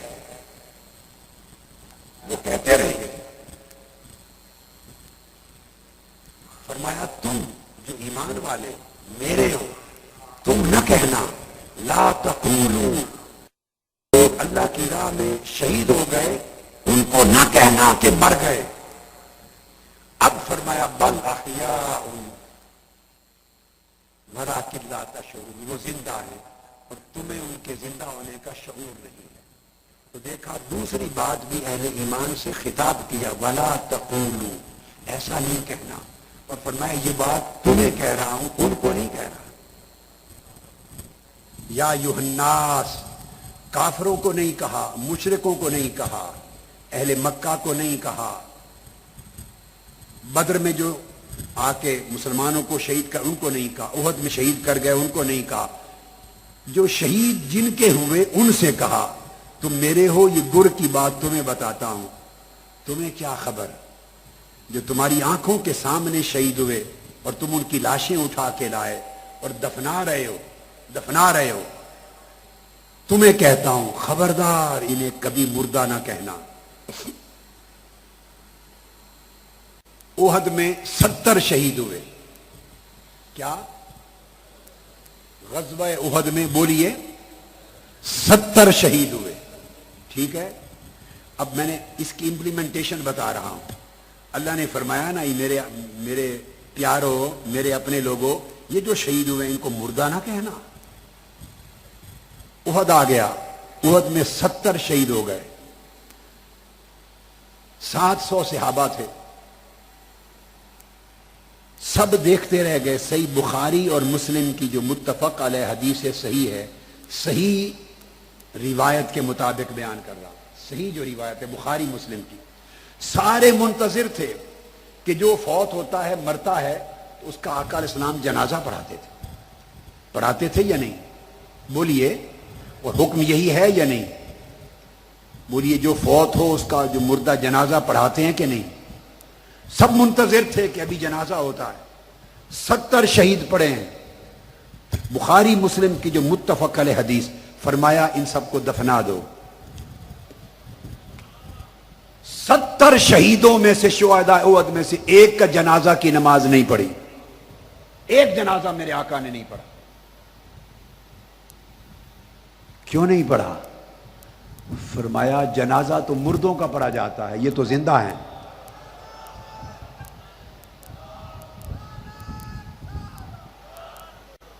یہ آقا علیہ السلام نے اس وقت چونکہ شہید ہوئے تھے تو حالات آئیں گے، احد کا بھی بیان کروں گا حضور کی سیرت پاک کے تحت، تو دل زخمی تھے، دکھی تھے، پریشانی کا عالم تھا۔ آقا علیہ السلام ان کو حوصلہ دینا چاہتے تھے۔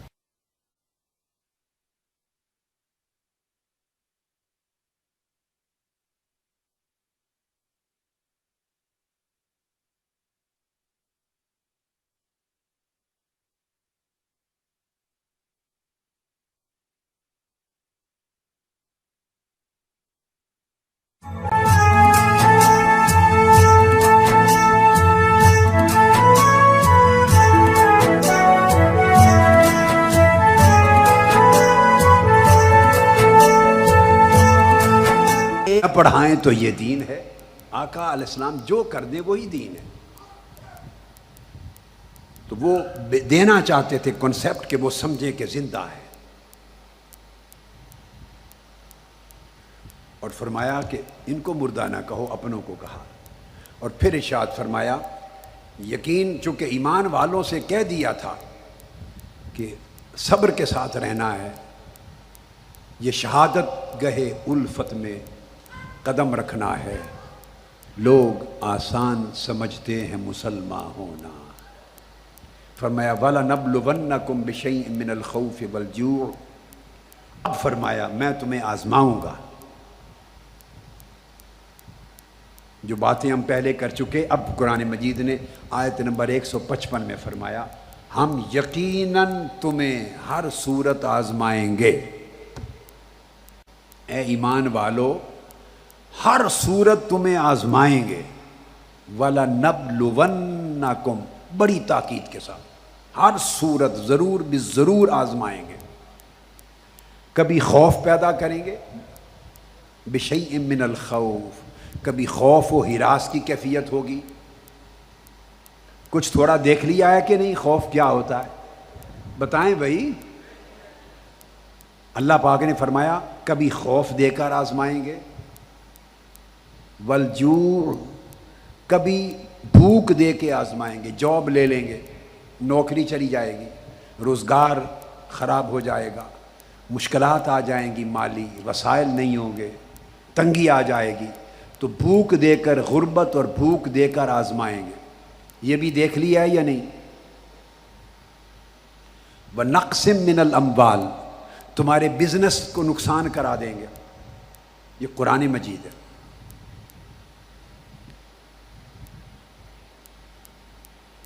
کیسے لگ رہا ہے؟ ایسا تو نہیں لگ رہا نا، یہ یوں لگ رہا ہے قرآن مجید کی ہر بات ایسے لگتی ہے جیسے آیت آج اتری ہے، ایسے لگ رہا ہے جیسے 17 جون کے بعد اتری ہے۔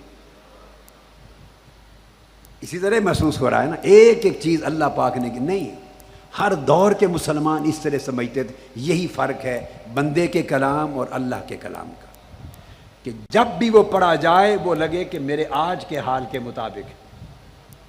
تو کبھی وَنَقْسِم مِّنَ الْأَمْوَالِ، مال کا نقصان کرا دیں گے، بزنس کا، اس کو اس طرح آزمائیں گے۔ وَالْأَنفُسِ، کبھی جانی نقصان کرا دیں گے، جان لے لیں گے، زخمی کر دیں گے۔ وَالثَّمَرَاتِ، کبھی اولاد اور جو پھل ہیں ان کا پھلوں کا نقصان ہو جائے گا، جانوں اور پھلوں کا۔ طرح طرح کے پھل ہوتے ہیں، اولاد بھی پھل ہے، دیگر ارزاق سہولتیں بھی پھل ہیں۔ یہ کر کے پھر فرمایا وَبَشِّرِ الصَّابِرِينَ۔ اب یہاں ایک بڑی لطف کی بات ہے، جب تک آزمائشوں کی قسمیں بیان نہیں کی تھیں، توجہ طلب بات، یہ اللہ پاک نے اب تیسری آیت میں جا کر قسمیں بیان کی نا، کہ ایسے آزمائیں گے، کبھی خوف میں مبتلا کریں گے، کبھی بھوک اور غربت دیں گے، کبھی مال دولت جاب کاروبار اور وسائل کم کر دیں گے، کبھی جانی نقصان ہوگا، کبھی پھل لے لیں گے۔ یہ اقسام بیان جب تک نہیں کی تھی تو اللہ پاک کا خطاب مومنوں کو تھا، فرماتا یا ایھا الذین آمنوا، پہلی 2 آیتوں میں خطاب کس کو تھا؟ مومنوں کو۔ پھر تیسری آیت شروع ہو گئی، اس میں بھی خطاب مومنوں کو تھا، وَلَنَبْلُوَنَّکُمْ، اے ایمان والو تمہیں ضرور بالضرور آزمائیں گے ان چیزوں کے ساتھ۔ ابھی تک خطاب مومنوں سے چل رہا ہے، ٹھیک ہے؟ اب دیکھیں قرآن جیسا بیان کہاں سے آئے گا؟ مجھے بھی درس قرآن دیے بہت سال گزر گئے تھے، ہمیشہ اور موضوعات ہوتے رہتے ہیں۔ درس قرآن کو کتنا زمانہ ہو گیا جو آپ کے اجتماع میں، اعتکاف میں، تصوف کے دروس ہوتے ہیں، دروس حدیث ہوتے ہیں، بہت سی چیزیں ہیں، مگر آج ایک عرصے کے بعد تو میں نے چاہا کہ قرآن کی زبان سے بات سمجھاؤں۔ تو یہاں تیسری آیت تک بھی خطاب مومنوں سے، اے ایمان والو تمہیں آزمائیں گے، کبھی بھوک دے کر تمہیں آزمائیں گے، خوف دے کر تمہیں آزمائیں گے، کاروبار کا نقصان کر کے تمہیں آزمائیں گے، جانوں کا نقصان کر کے تمہیں آزمائیں گے، پھلوں کا نقصان کر کے۔ یہاں تک خطاب اہل ایمان سے رہا۔ اب فطری چیز ہے، کیا ہوا جب اتنی آزمائشیں بیان کر دی، اتنی آزمائشیں بیان کر دی، تو اللہ پاک نے دیکھا، چونکہ خالق تو وہی ہے نا بندوں کا، فطرت کا، اس نے دیکھا کہ اب تو یہ ڈر گئے ہوں گے، یہ گھبرا گئے ہوں گے میرے بندے، کہ پہلے صبر کا بھی کہہ دیا، نماز کا کہہ دیا، اور صبر والوں کے ساتھ ہوں کہہ دیا، شہیدوں کو مردہ نہیں سمجھنا، وہ زندہ ہیں، ساری باتیں کر دی، اب انہیں آزمانے کی بتا دی۔ تو یہ تو سوچیں گے بھوک سے آزمایا تو کھانے کو نہیں ملے گا، کتنے دن بھوکے رہیں گے؟ اب اللہ پاک دیکھ رہا ہے، میں لفظ سوچ رہا نہیں بول رہا، وہ سوچ سے اللہ پاک دیکھ رہا ہے کہ یہ سوچیں گے کہ کتنے دن بھوک میں زندہ رہیں گے۔ فرمایا خوف سے آزمائیں گے، کتنی قسموں کے جابر ظالم حکمرانوں کے، بدماشوں کے، لٹیروں کے خوف ہوں گے کہ کہیں خوف زدہ نہ ہو جائیں، بھوک سے ڈر نہ جائیں، مال لٹ جائیں گے، کاروبار نہیں رہے گا، جاب کر اٹھا دیں گے، تنخواہیں بند ہو جائیں گی، جاب سے ہٹا دیں گے، سسپینڈ کر دیں گے، ڈسمس کر دیں گے جاب سے۔ یہ گھبرا نہ جائیں کہیں جاب چلا گیا تو گھر کا چولہا کیسے چلے گا، جانی نقصان کریں گے، جانیں چلی جائیں گی، کہیں ڈر نہ گئے ہوں، پھلوں کا نقصان ہو جائے گا، کہیں گھبرا نہ گئے ہوں، جب ساری آزمائشوں کی قسمیں بیان کر دیں تو اب اللہ پاک نے کیا کیا؟ پھر اہل ایمان سے خطاب نہیں کیا آگے۔ بشیر خان صاحب، اہل ایمان سے خطاب، تھوڑے چھینٹے مار لیں، اہل ایمان سے خطاب نہیں کیا۔ جب آزمائشوں کی قسمیں بیان کر دی تو فوری اس کو کہتے ہیں اپنے خطاب کا رخ بدل دیا، التفات کر لیا، رخ بدل دیا۔ پہلے بات ساری اہل ایمان سے ہو رہی تھی، ایمان والو تمہارے لیے یہ، ایمان والو تم یہ نہ کہنا، ایمان والو تمہیں آزماؤں گا، اس طریقے سے جب بیان کر دیا تو سارا بیان کر کے اب خطاب کا رخ بدل دیا۔ فرمایا میرے محبوب اگلی بات آپ بتائیں، وبشر الصابرین، ان صبر کرنے والوں کو خوشخبری دے دو۔ محبوب کہیں ڈر نہ گئے ہو، خوشخبری تم سنا دو۔ یہ ڈر گئے ہوں گے، گھبرا گئے ہوں گے، اب خوشخبری آپ سنا دیں تاکہ ان کی ڈھارس بندھ جائے، ان کا حوصلہ ہو جائے۔ اب مجھے بتائیں، یہاں اللہ پاک خود بھی تو فرما سکتا تھا کہ ان صابروں کے لیے خوشخبری ہے، بشارۃ للصابرین یا ابشر للصابرین، میں خوشخبری دیتا ہوں صابروں کو۔ کئی طریقے ہیں عربی لغت میں، قرآن میں، زبان میں، وہ خود کہہ سکتا تھا، مگر فرمایا محبوب میں نے ساری آزمائشوں کی قسمیں بیان کر دی ہیں کہ یوں کروں گا، ایسا کروں گا، خوف دلاؤں گا، بھوک آئے گی، جان چلی جائے گی، بال چلے جائیں گے، جاب چلے جائیں گے، پھل چلے جائیں گے، سارا سنا دیا ہے۔ اب یہ کہیں گھبرا گئے ہوں گے تو میرے محبوب تو ان سے بہت پیار کرتا ہے، پیار تو میں بھی بہت کرتا ہوں تجھ سے بھی کہیں بڑھ کر، مگر اگلا حصہ جو ہے محبوب وبشر الصابرین، خوشخبری آپ سنا دیں کہ صبر کرو گے تو خوشخبری ہوگی۔ اب یہ آقا علیہ السلام نے خوشخبری سنائی ہے، میں تو نہیں سنا رہا، میں نہیں سنا رہا، میں کون ہوں خوشخبری سنانے والا؟ یہ ساری قسمیں آزمائشوں کی اللہ نے بتائی ہیں اور حکم دے کے محبوب کو خوشخبری حضور نے سنائی ہے، وبشر الصابرین، محبوب ان صبر کرنے والوں کو خوشخبری سنا دے۔ آقا علیہ السلام کے لب ہلے، آپ بول اٹھے، باری تعالیٰ بتا ان کو کیا خوشخبری سناؤں؟ اللہ پاک فرماتے ہیں صبر کرنے والوں کی تعریف بتا دیں انہیں کہ صبر کرنے والے کون ہوں گے؟ الذین اذا اصابتہم مصیبہ، ان کو بتا دیں میرے محبوب کہ صبر کرنے والے وہ ہیں کہ جب بھی کوئی آزمائش، مصیبت، مشقت، پریشانی، یہ جو اوپر بیان کی اس قسم کی کوئی تکلیف آئے تو قالوا انا للہ و انا الیہ راجعون، تو کہتے ہیں باری تعالیٰ ہم گھبرائے نہیں، ہم تو تیرے ہی ہیں اور پلٹ کر بھی تیری طرف آنے والے ہیں، تو نے ہی دیا تھا، تیرا ہی مال ہے، تو نے لے لیا، جاب بھی تو نے دیا تھا، تو نے لے لیا، مولا سب کچھ تیرا ہے۔ فرمایا جو یہ کہے اور دل بھی اس کی تائید کرے وہ صابر ہے۔ مولا کل تک کھانا کھاتے تھے تو کھانا بھی تو نے دیا تھا، آج اگر نہیں ملا، فاقہ آ گیا، چولہا نہیں جلا، تو یہ دیا بھی تو نے تھا، آج اگر فاقہ دیا تو وہ بھی تو نے دیا ہے۔ مولا ہم کھا کر بھی خوش تھے، آج نہ کھا کر بھی خوش ہیں۔ مولا راحت تو نے دی تھی، آج تکلیف بھی تو نے دی ہے، راحت میں بھی خوش تھے، تکلیف میں بھی خوش ہیں، چونکہ ہم ہیں ہی تیرے۔ ہائے ہائے ہائے، کبھی آپ نے غور نہیں کیا؟ یہ جملہ ہر کوئی بولتا ہے جب آپ اپنی تعزیت کرنے جاتے ہیں نا، غم میں شریک ہوتے ہیں، ہر کوئی کہتا ہے انا للہ و انا الیہ راجعون، اور ہمارا یہاں سے ہی ادا ہوتا ہے، ہم لفظوں والے لوگ ہیں، ہم لفظوں والے لوگ ہیں، اس کی تہ میں نہیں گئے کہ اس میں کہا کیا گیا ہے انا للہ۔ یہ سبق سکھایا گیا بندے کو کہ بندہ صابر وہ ہے، کہتے ہیں مولا کیا ہوا، میں خود ہی تیرا ہوں، تو جیسے چاہے کر دے، ہم تو ہیں ہی تیرے۔ ہائے ہائے، حضرت مالک بن دینار، انہوں نے ایک باندھی، ایک غلام تھا نا، ان کا غلام تھا، یہ حضرت فضیل ابن عیاض کی بات ہے شاید، ان کا ایک غلام تھا، میں نے بیان کیا ہوا۔ تو جب وہ خرید کے لے آئے خدمت کے لیے تو پوچھا غلام سے، بیٹے تمہارا نام کیا ہے، تمہیں کیا کہہ کے بلایا کروں؟ انہوں نے کہا حضور جو جی میں آئے اس سے بلایا کریں. غلاموں کا غلام کیا اور نام کیا؟ غلاموں کا بھی کوئی نام ہوتا ہے. جب میں غلام ہو گیا تو نام نہ کیا رہا. پوچھا کھاتے کیا ہو؟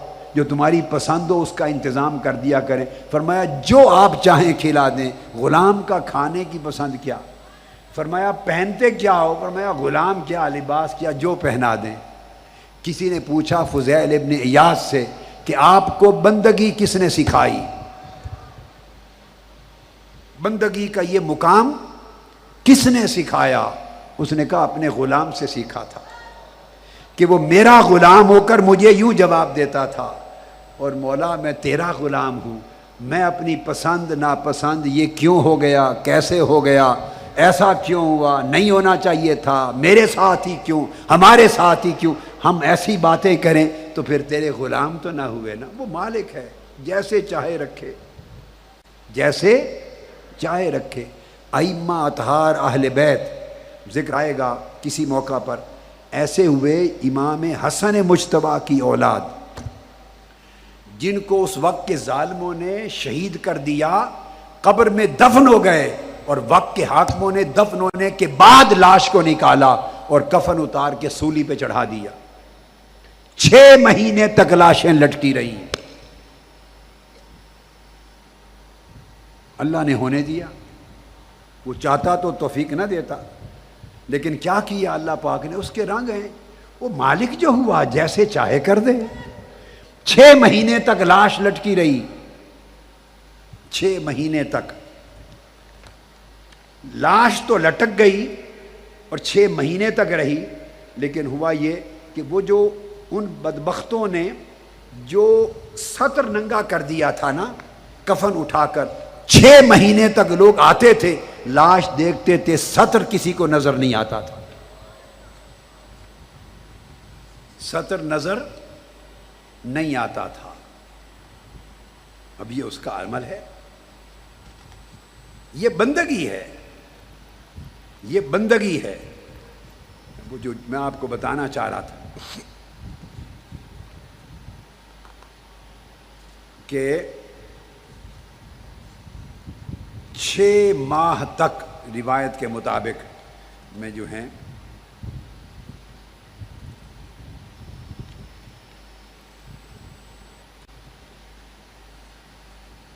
آپ حیران ہوں گے، جو کہ ایک نئی بات کہی ہے. میں ایگزیکٹ آپ کو حوالہ دوں کہ کیا عالم تھا.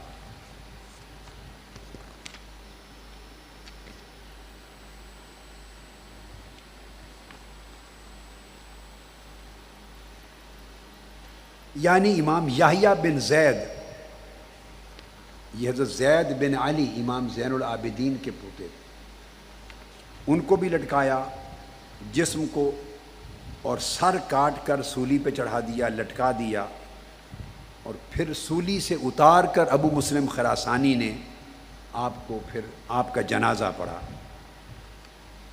یہ سیدنا امام حسن مجتبیٰ کے پوتے. اور جو بات میں نے پہلے کی وہ بتانا چاہتا ہوں.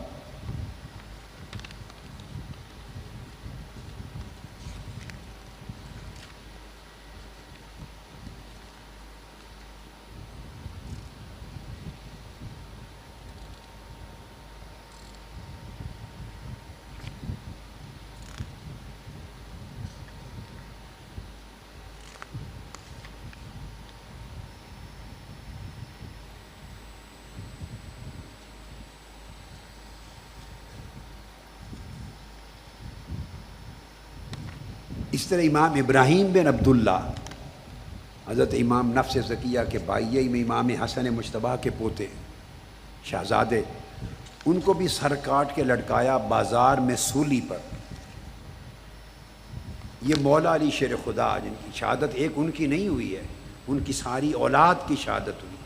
ان کی اولادیں، امام حسن کی اولاد بھی اور امام حسین کی اولاد، دونوں طرف سے ان کی شہادتیں ہوئی ہیں.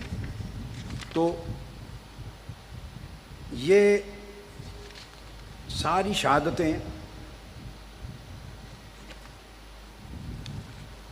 میں نے وہ لکھا تھا. اتفاق ایسا ہے کہ میرے ذہن میں چونکہ نام اتر گیا، میں نے چاہا کہ میں آپ کو غلطی سے اب وہ ذہن میں نہیں رہا۔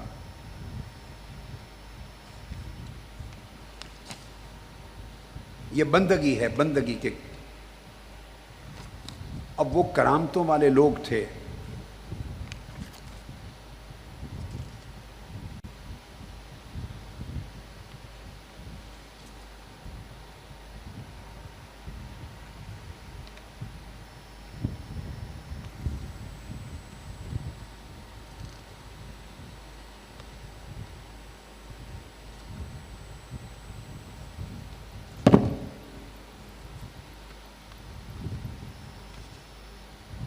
یہ ذہن میں کہیں آ جائے گا، ابھی میں وہ مجھے ابھی اس وقت مل نہیں رہا۔ میں ان کا نام بتانا چاہتا ہوں۔ وہ ائمہ اطہار اہل بیت میں سے تھے جن کے ساتھ یہ ہوا۔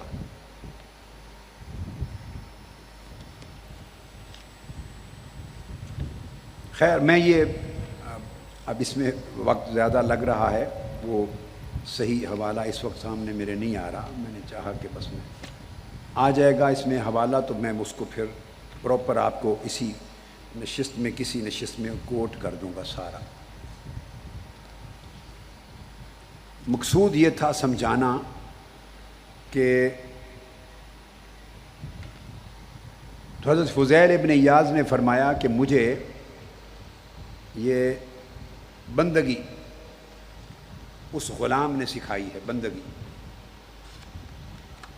مقصد بات کا یہ کہ آقا علیہ السلام نے پھر یہ مجھے آپ کسی وقت یاد کرائیں گے، میں رات کو وہ نکال لوں گا اور میں اگلی نشست میں ان کا نام اور جگہ مقام سارا وہ میں آپ کو بتا دوں گا، ممکن ہے کل یاد کرا دیں میں دکھا کے۔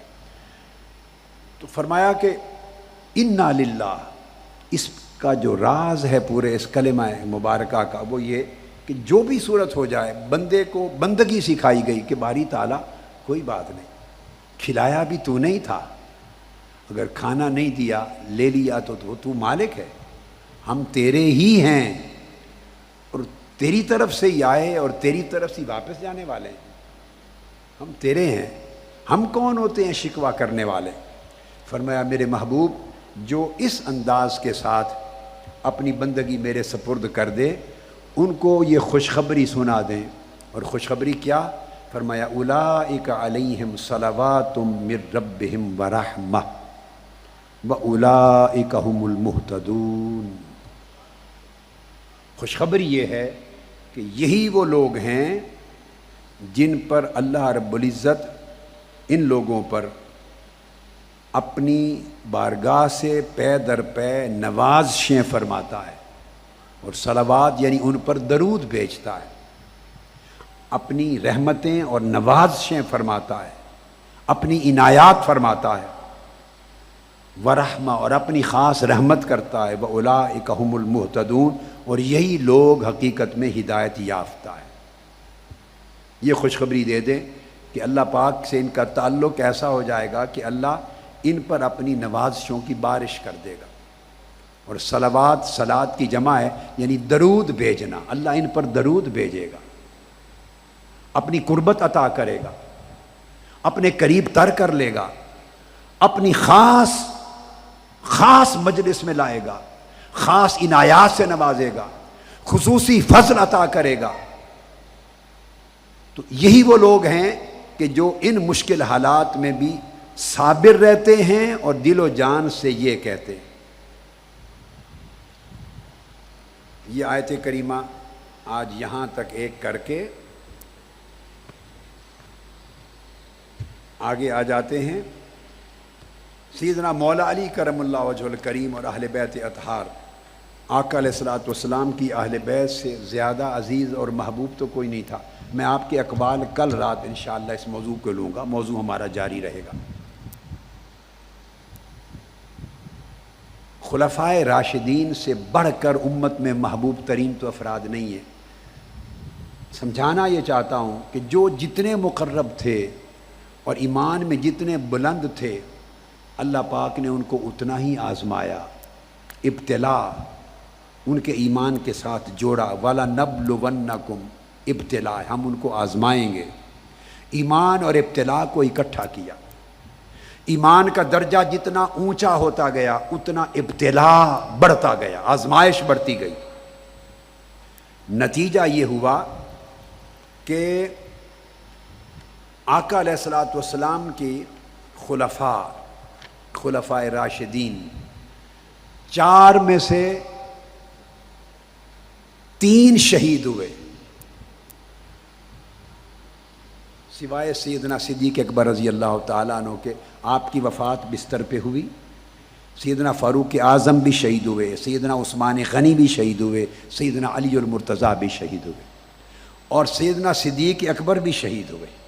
وہ اس طرح کہ آقا علیہ السلام نے فرمایا، یہ بھی صحیح بخاری میں ہے، کتنے شہید ایسے ہیں جو میرے ہاں ہوں گے شہید مگر موت انہیں بستر پہ آئے گی، کہ ان کی عمریں حق کے لیے لڑتے گزر جائیں گی، شہادتوں کو قریب ہو کر چاہیں گے، عمر پوری قربانی میں گزرے گی، اور شہادت کے طلبگار ہوں گے، اپنی جان ہتھیلی پہ لے کے پھرتے ہوں گے، اور قربانیوں سے دریغ نہیں کریں گے، مگر میدان کارزار میں دشمن کے ہاتھوں وفات پانے کی بجائے وفات بعد ازاں بستر پہ آئے گی۔ فرمایا چونکہ وہ شہادت کی طلب میں عمر بھر جد و جہد کرتے رہے، عمر بھر مجاہدہ ریاضت اور محنت کرتے رہے، ایثار کرتے رہے، قربانیاں دیتے رہے، لڑتے رہے عمر بھر، لہذا ان کی اس آرزو اور اس طلب کی وجہ سے بھلے وہ بستر پر آئیں، اللہ نے فرمایا وہ میرے ہاں شہداء ہیں۔ پھر سیدنا عثمان غنی، یعنی یہ ایک حق کا سفر ہے، انبیاء کا، صحابہ کا، اہل بیت اطہار کا، اور مولا علی شیر خدا اور ان کی پوری آل، یہ حق کے مسافر تھے۔ تو حق کے سفر میں ہمیشہ ان کو مشکلات رہیں، ہمیشہ مصائب رہے، ہمیشہ ابتلا رہا، ہمیشہ آلام رہی، ہمیشہ قربانیوں رہیں۔ تو حق کی بقا کا سفر اور حق کی فتح یابی کا سفر ہمیشہ قربانیوں کے ساتھ، شہادتوں کے ساتھ، خون کے ساتھ، مال کی قربانیوں کے ساتھ، تکلیفوں کے ساتھ ہمیشہ بسر ہوا ہے یہ سفر۔ سیدنا عثمان غنی رضی اللہ تعالیٰ عنہ، جن کے گھر آقا علیہ السلام کی 2 صاحبزادیاں تھیں، یکے بعد دیگرے، 40 دن ان کا محاصرہ رہا اور پانی بھی بند رہا، 40 دن۔ بعض کتب میں مورخین نے لکھا ہے 49 دن محاصرہ رہا، ابن کثیر نے 40 دن لکھا ہے، محب طبری نے 49 دن، اور سمودی نے وفاء الوفا میں لکھا ہے کہ 2 مہینے اور 20 دن یعنی 80 دن آپ کا محاصرہ رہا،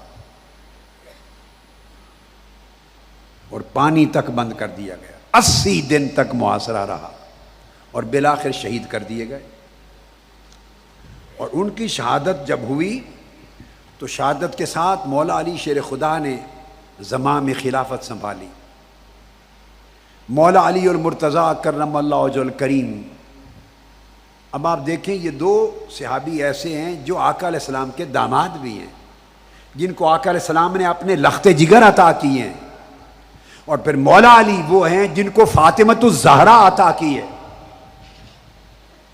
جن کو فاطمۃ الزہرا عطا کی ہے، جن کے بطن سے حسن اور حسین کی پیدائش ہوئی ہے، جن کے بطن اور نسل سے اپنی آل چلائی ہے، وہ مولا علی المرتضیٰ جو ہی تخت خلافت پہ بیٹھے تو آپ کو روز اول مشکلات، مصائب اور آلام کا سامنا، جمل کا واقعہ پیش آیا، چونکہ حق کا سفر ہے، اور اللہ رب العزت نے لکھ لیا تھا انبیاء اور رسولوں کی تاریخ کے وقت سے، ان کی امتوں کے وقت سے، آقا علیہ السلام کی حیات طیبہ کے وقت سے، جمیع صحابہ کی سیرت اور آل اطہار کی سیرت میں لکھ دیا تھا کہ حق کا سفر، حق کی بقا کا سفر، حق کی کامیابی کا سفر، حق کی فتح یابی کا سفر ہمیشہ شہادتوں سے، قربانیوں سے عبارت ہے، مشکلات اور مصائب و آلام سے عبارت ہے، اور اہل حق وہ ہیں جو صبر، تحمل اور استقامت کا پہاڑ بن کے کھڑے رہیں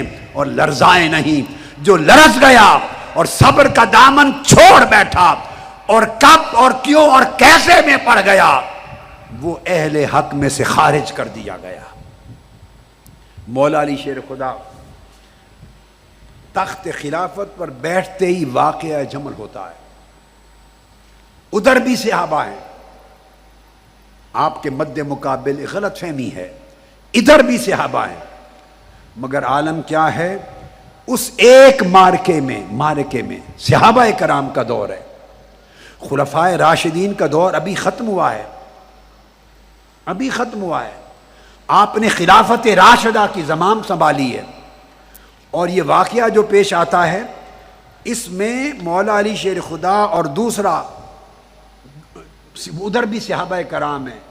ام المومنین عائشہ صدیقہ رضی اللہ تعالیٰ عنہ حج سے آ رہی ہیں، دونوں طرف صحابہ ہیں، آقا کے غلام ہیں۔ چونکہ فتنے کی آگ جلا دی گئی تھی، وہ لوگ جنہوں نے سیدنا عثمان غنی کو شہید کیا تھا، ان کا محاصرہ کیا تھا، وہ فتنے کی آگ، وہ فتنہ پر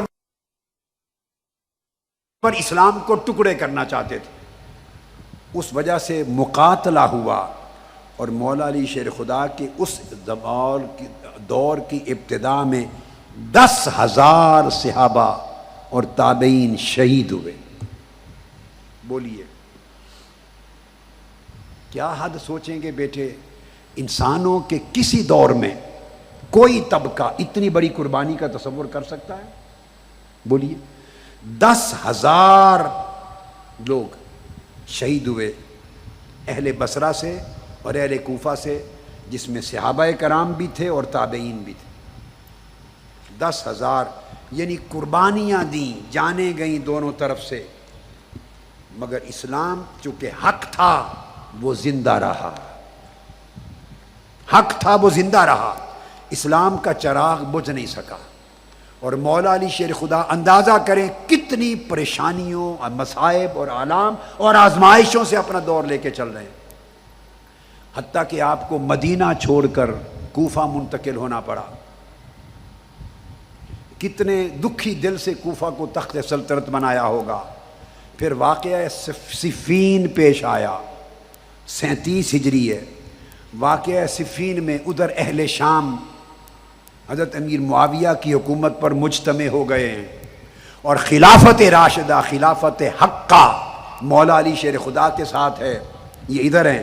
وہاں پھر مارکہ ہوتا ہے، اس مارکے میں 1,20,000 افراد مولا علی شیر خدا کے ساتھ ہیں، 90,000 افراد اہل شام کے دوسرے لشکر میں ساتھ ہیں۔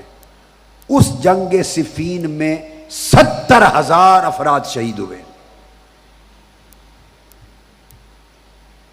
کتنے؟ 70,000 افراد شہید ہوئے۔ تصور کر سکتے ہیں یہ حق کی خاطر، اسلام کی بقا کے لیے، حق کی بقا کے لیے قربانیاں دے رہے ہیں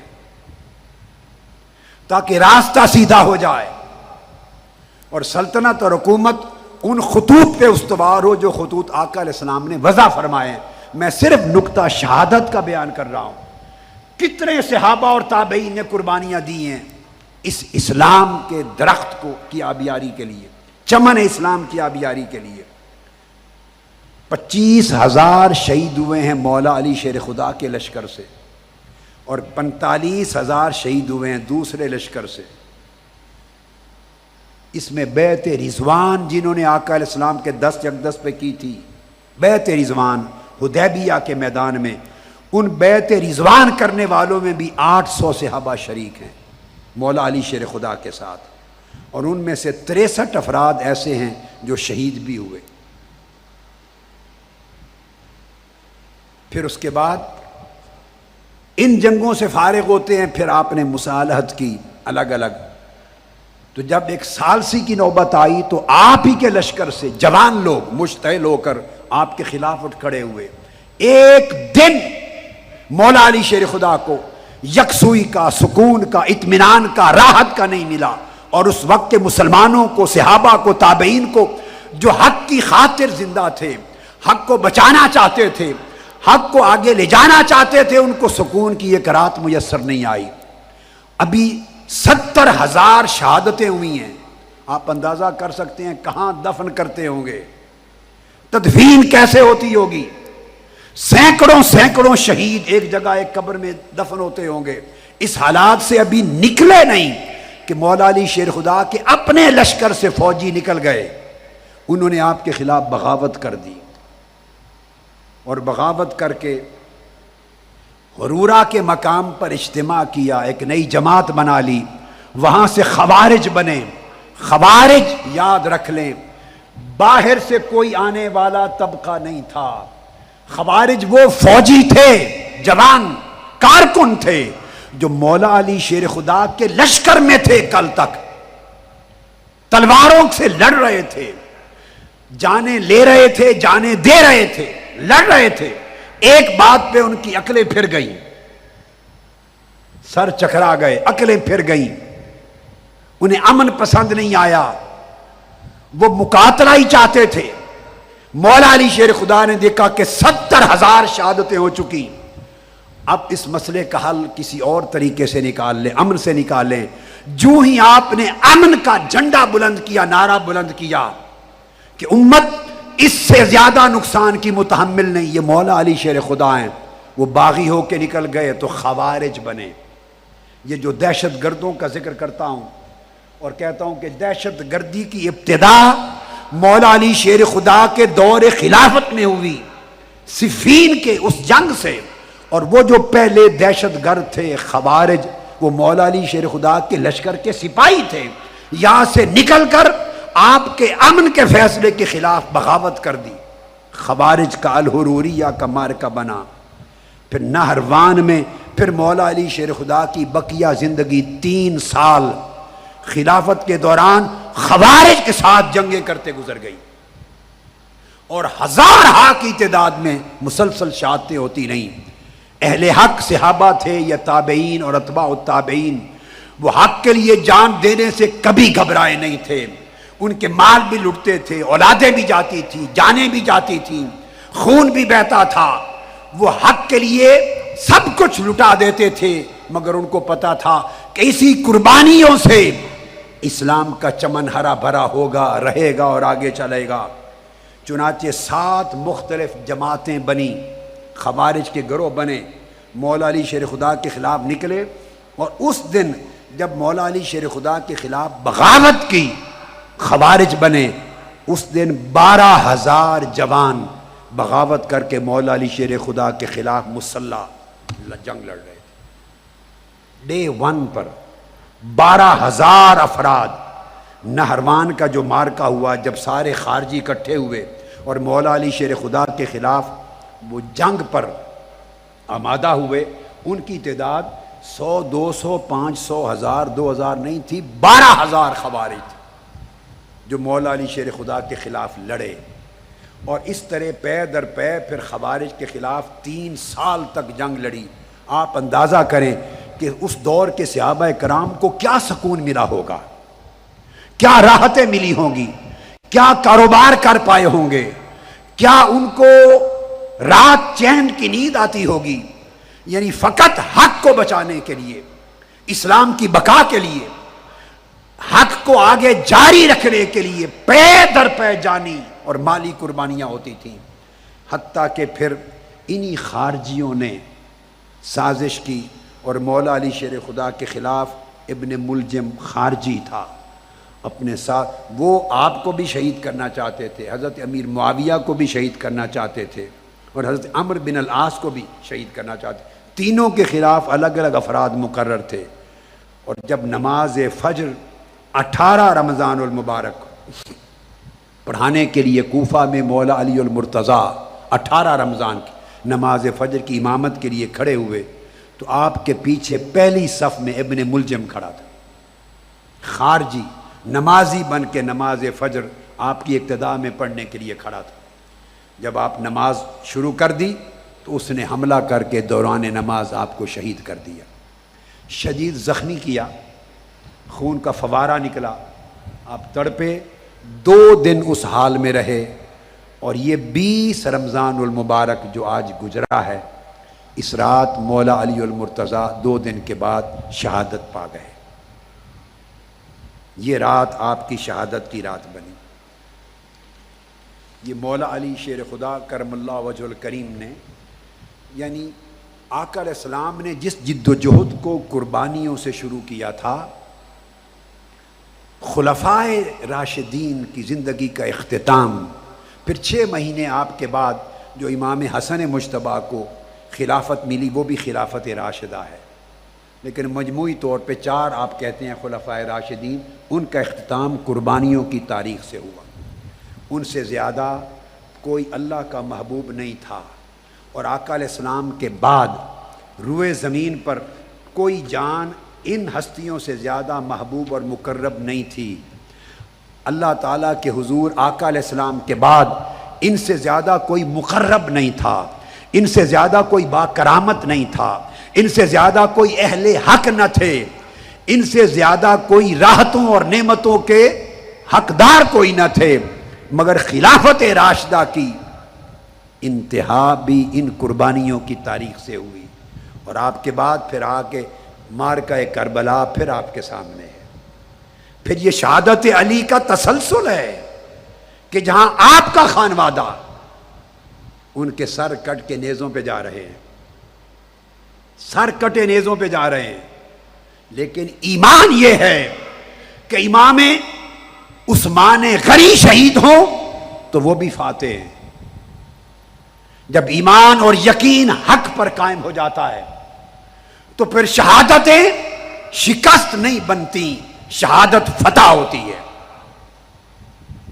شہادت فتح ہوتی ہے۔ رب ذوالجلال نے یہ کہہ کے ناکامی اور شکست کے تصور کے شک کی جڑ کاٹ دی جب یہ کہہ دیا کہ جو شہید ہو جائے میرے لیے حق کے لیے، اسے خبردار مردہ نہ کہہ سکتے ہو نہ گمان کر سکتے ہو۔ جب مردہ کا ٹائٹل ہٹا دیا تو وہ فتح یاب ہے۔ اس نے جینے والوں کو جینے کا سلیقہ سکھا دیا اور مرنے والوں کو مر کے زندہ قرار دے دیا۔ پھر مولا علی شیر خدا نے تسلسل رکھا، پھر آپ کے شہزادے امام حسین نے جو حضور کے کندھوں پر کھیلتے رہے، وہ کربلا کے میدان میں کوفیوں کی دعوت پر گئے۔ 18,000 اہل کوفہ نے مسلم بن عقیل کے ہاتھوں پر بیعت کی، کہا کہ ہم نکلتے ہیں انقلاب کے لیے، جنگ لڑتے ہیں یزید کے خلاف، یزید کا تخت لڑتے ہیں، آپ کے ساتھ نکلیں گے۔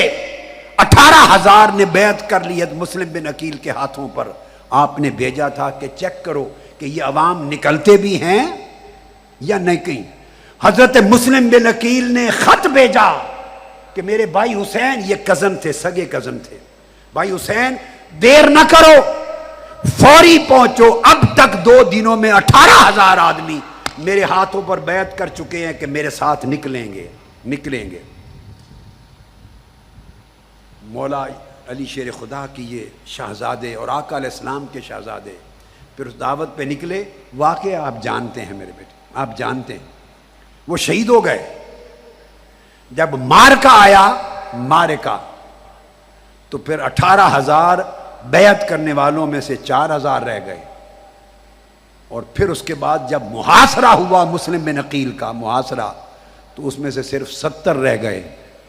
اور جب پھر حملہ آور ہوئے دشمن آپ پر، تو مڑ کے دیکھا تو پھر ایک شخص بھی نہ تھا۔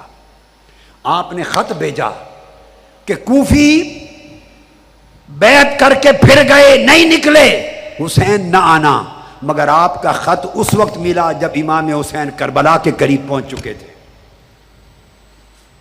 آپ نے سر کٹوا دیے، شہادتوں سے نہیں گھبرائے، مصائب و آلام سے نہیں گھبرائے، مشکلات سے نہیں گھبرائے، یزید کے اور یزید کے طرز سلطنت کے سامنے جھکے نہیں، بکے نہیں، ڈرے نہیں، دبے نہیں۔ امام حسین نے خانوادہ کٹا دیا اور اپنے سر کٹوا کے نیزے پہ چڑھا لیے، دمشق کے بازار میں گئے، مگر یزید ان کے سر کاٹ کر بھی شکست خوردہ رہا، اور امام حسین نیزے کی نوک پہ قرآن پڑھ کے بھی فتح یاب رہے۔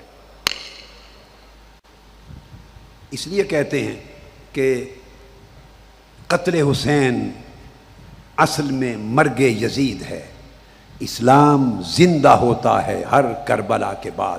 یہ جد و جہد اس طرح زیر و بم کے ساتھ چلتی ہے جیسے زمین کے نیچے چشمے چلتے ہیں۔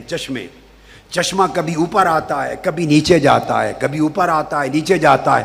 جہاں زمین نرم آتی ہے اس وقت پانی چشمے بن کے پھوٹ پڑتا ہے۔ اہل حق اپنی جد و جہد کو قائم اور دائم رکھتے ہیں، جاری و ساری رکھتے ہیں۔ قتل انہیں جد و جہد سے روک نہیں سکتے، شہادتیں انہیں ڈرا نہیں سکتی، انہیں دمکا نہیں سکتی۔ ارے یہ تو عام قتل ہیں، اگر سر بھی نیزے کی نوک پر چڑھ جائے تو اہل حق نہ ڈرتے ہیں نہ شکست خوردہ ہوتے ہیں، وہ اپنا سفر جاری رکھتے ہیں۔ اور اہل حق کا سفر ہمیشہ قربانیوں کے ساتھ ہمیشہ جاری رہا ہے اور قیامت تک جاری رہے گا۔ خوشخبری ہو کہ ہم ان کی راہ پہ ہیں جن کے سر کٹے اور نیزوں پر قرآن بولنے لگے، اور دوسرے لوگ ان کی راہ پہ ہیں جو دمشق کے تخت پر یزید بن کر فتح کا جھوٹا شامیانہ بجاتے تھے۔ ہم یزید اور یزیدیت کے پیروکار نہیں، ہم حسین اور حسینیت کے پیروکار ہیں۔ حسین کو کبھی شکست نہیں ہوئی اور حسینیت کو کبھی شکست نہیں ہوئی۔ حسینیت ہمیشہ فتح یاب ہے۔ جو حسین کی راہ پہ چلنے والے اہل حق ہیں وہ ہمیشہ فتح یاب ہے، اور دشمن خائب و خاسر ہے۔ آپ کے حوصلے اگر قائم ہیں اور حق کی جد و جہد اگر جاری ہے اور اللہ اور اس کے رسول کی رضا کے لیے آپ اپنی جنگ جاری رکھتے ہیں، خدا کے لیے، مصطفیٰ کے لیے، اور اس میں کوئی پریشانی، مایوسی، تذبذب اور شک و شبہ نہیں آتا، یقین پر قائم رہتے ہیں، تو یقین پر قائم رہنا آپ کی فتح یابی ہے۔ یاد رکھ لو، جو لوگ حق پر لڑے، حق پر مرے، حق پر رہے اور ان کا یقین متزلزل نہ ہوا، ان کے دلوں میں شک نہ گیا اور استقامت کا پہاڑ رہے، وہ ہمیشہ فتح یاب تھے، فتح یاب ہیں، وہ فتح یاب ہوں گے۔ شکست کبھی ان کے قریب نہیں آ سکتی۔ اور انشاءاللہ تعالی پھر اللہ پاک، میں انشاءاللہ آگے چونکہ ہر رات آپ کو سبجیکٹس دوں گا، اللہ پاک آپ کو دنیاوی فتح بھی آپ کا مقدر بنائے گا۔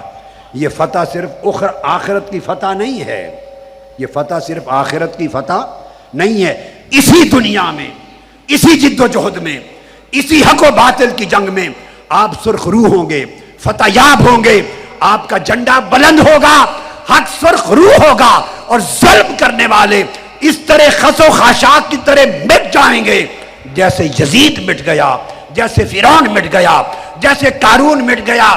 حق کو کوئی جھکا نہیں سکتا، حق کو کوئی دبا نہیں سکتا۔ مبارک ہو آپ کا کام اپنے یقین کو قائم رکھ کر اللہ کی رضا کے لیے اپنے ایمان کو مضبوط تر کرنا ہے۔ آج کی رات کا میسج یہ ہے کہ فتح ہوگی، فتح آپ کے قدم چومے گی، فتح کو کوئی روک نہیں سکتا۔ اسی دنیا کے معرکہ میں فتح ہوگی، انقلاب آئے گا، پھر کہہ رہا ہوں انقلاب آئے گا، اور انشاءاللہ انقلاب آئے گا۔ دنیا کی کوئی طاقت انقلاب روک نہیں سکتی۔ انقلاب اہل حق کا مقدر ہے، وہ آگے رہے گا۔ آپ کا کام یہ ہے کہ اپنے ایمان کو تازہ کرو، اپنے یقین کو مضبوط کرو، اپنے اندر ایمان کا باغ تازہ کرو، ایمان کا نور پیدا کرو، اپنے سجدوں پر، اپنے ماتھوں پر سجدوں کی لذت لاؤ، اللہ کے ساتھ تعلق کو جوڑو، اور تمہارے جسم اندر اور باہر روحانی قوتیں اور روحانی پہاڑ بن جائیں۔ اپنے احوال کو بدلو، گنبد خضرا سے تعلق جوڑو، اور کیسے، کیوں اور کب تینوں لفظوں کی جڑ کاٹ دو۔ نہ کیسے، نہ کیوں، نہ کب، فقط ہو کے رہے گا، انقلاب آ کے رہے گا، فتح آپ کے قدم چوم کے رہے گی، دشمن سرنگو ہوگا، باطل کا خاتمہ ہوگا، اور انشاءاللہ جھنڈا حق کا اور انقلاب کا لہرائے گا۔ آپ یقین کی راستوں پر چلیں، فتح کی منزل آپ کے قدم چومے گی۔ آپ اگر یقین کے پیکر بن کے چلتے رہے، مایوسی سے نکل گئے اور کیوں کب اور کیسے کو کاٹ ڈالا، یؤمنون بالغیب کی طاقت لے کر چلے، تو نہ کوئی پہلے آپ کا مقابلہ کر سکتا تھا، نہ کر سکا، نہ کوئی آئندہ کر سکے گا۔ اللہ کے فضل و کرم اور مدد و نصرت کا سایہ آپ کے سر پہ ہے۔ آپ کو حضور کے صحابہ اور اہل بیت والے ایمان کو اپنے اندر اس کی چمک پیدا کرنی، ایمان کی چمک، یقین کی چمک، تقوی کی چمک، استقامت کی چمک، پلٹ کر ایمان کی کیفیت کی طرف آؤ۔ سب چیزیں آپ کے پیچھے چلیں گی، سب چیزیں آپ کے پیچھے ہوں گی، آپ رہنما اور رہبر ہوں گے۔ مشکلات کو مسکرا کے نبھا لو، یہ ہمیشہ رہنے والی نہیں ہوتی، یہ جھونکے ہوتے ہیں۔ جیسے ٹھنڈی ہوا کا جھونکا سردی آتی ہے تو نہیں رہتی، گرمی بھی آ جاتی، اور گرمی سخت آ جائے تو نہیں رہتی۔ جو آج جولائی میں ہے وہ اگست میں نہیں رہے گی، جو اگست میں ہوگی وہ ستمبر میں نہیں رہے گی۔ موسم بدلتے ہیں، یہ احوال اور مشکلات موسموں کی طرح آتی اور چلی جاتی ہے، مگر مومن کی شان یہ ہے کہ یہ موسمی حالات اس کے یقین میں تبدیلی نہیں کر سکتے، اس کے یقین میں تزلزل پیدا نہیں کر سکتے۔ اور یقین میں یہ پختگی تب آتی ہے جب آپ اپنے ایمان کو مضبوط کر لیں، اور یقین اس طرح کامل رکھیں کہ شک کی گنجائش زندگی میں نہ رہے۔ اور جب یقین آ جائے تو مایوسی نکل جاتی ہے، مایوسی دشمن ہے، یقین آپ کا دوست ہے، یہی ایمان ہے۔ اللہ رب العزت مولا علی المرتضیٰ کی اس شہادت کی سنت، اہل بیت اطہار کی شہادت کی سنت، اہل حق کی شہادتوں کی سنت، اس کے اوپر ہمیں قائم کیا ہے، اور اللہ اس کی برکت عطا کرے اور استقامت کی دولت سے نوازے۔ استقامت اصل فتح انشاءاللہ تعالی، اور دنیا اور آخرت میں دونوں جگہ پہ کامیابی آپ کا مقدر بنے گی استقامت کے ذریعے۔ وما علینا الا البلاغ، والسلام علیکم ورحمۃ اللہ وبرکاتہ۔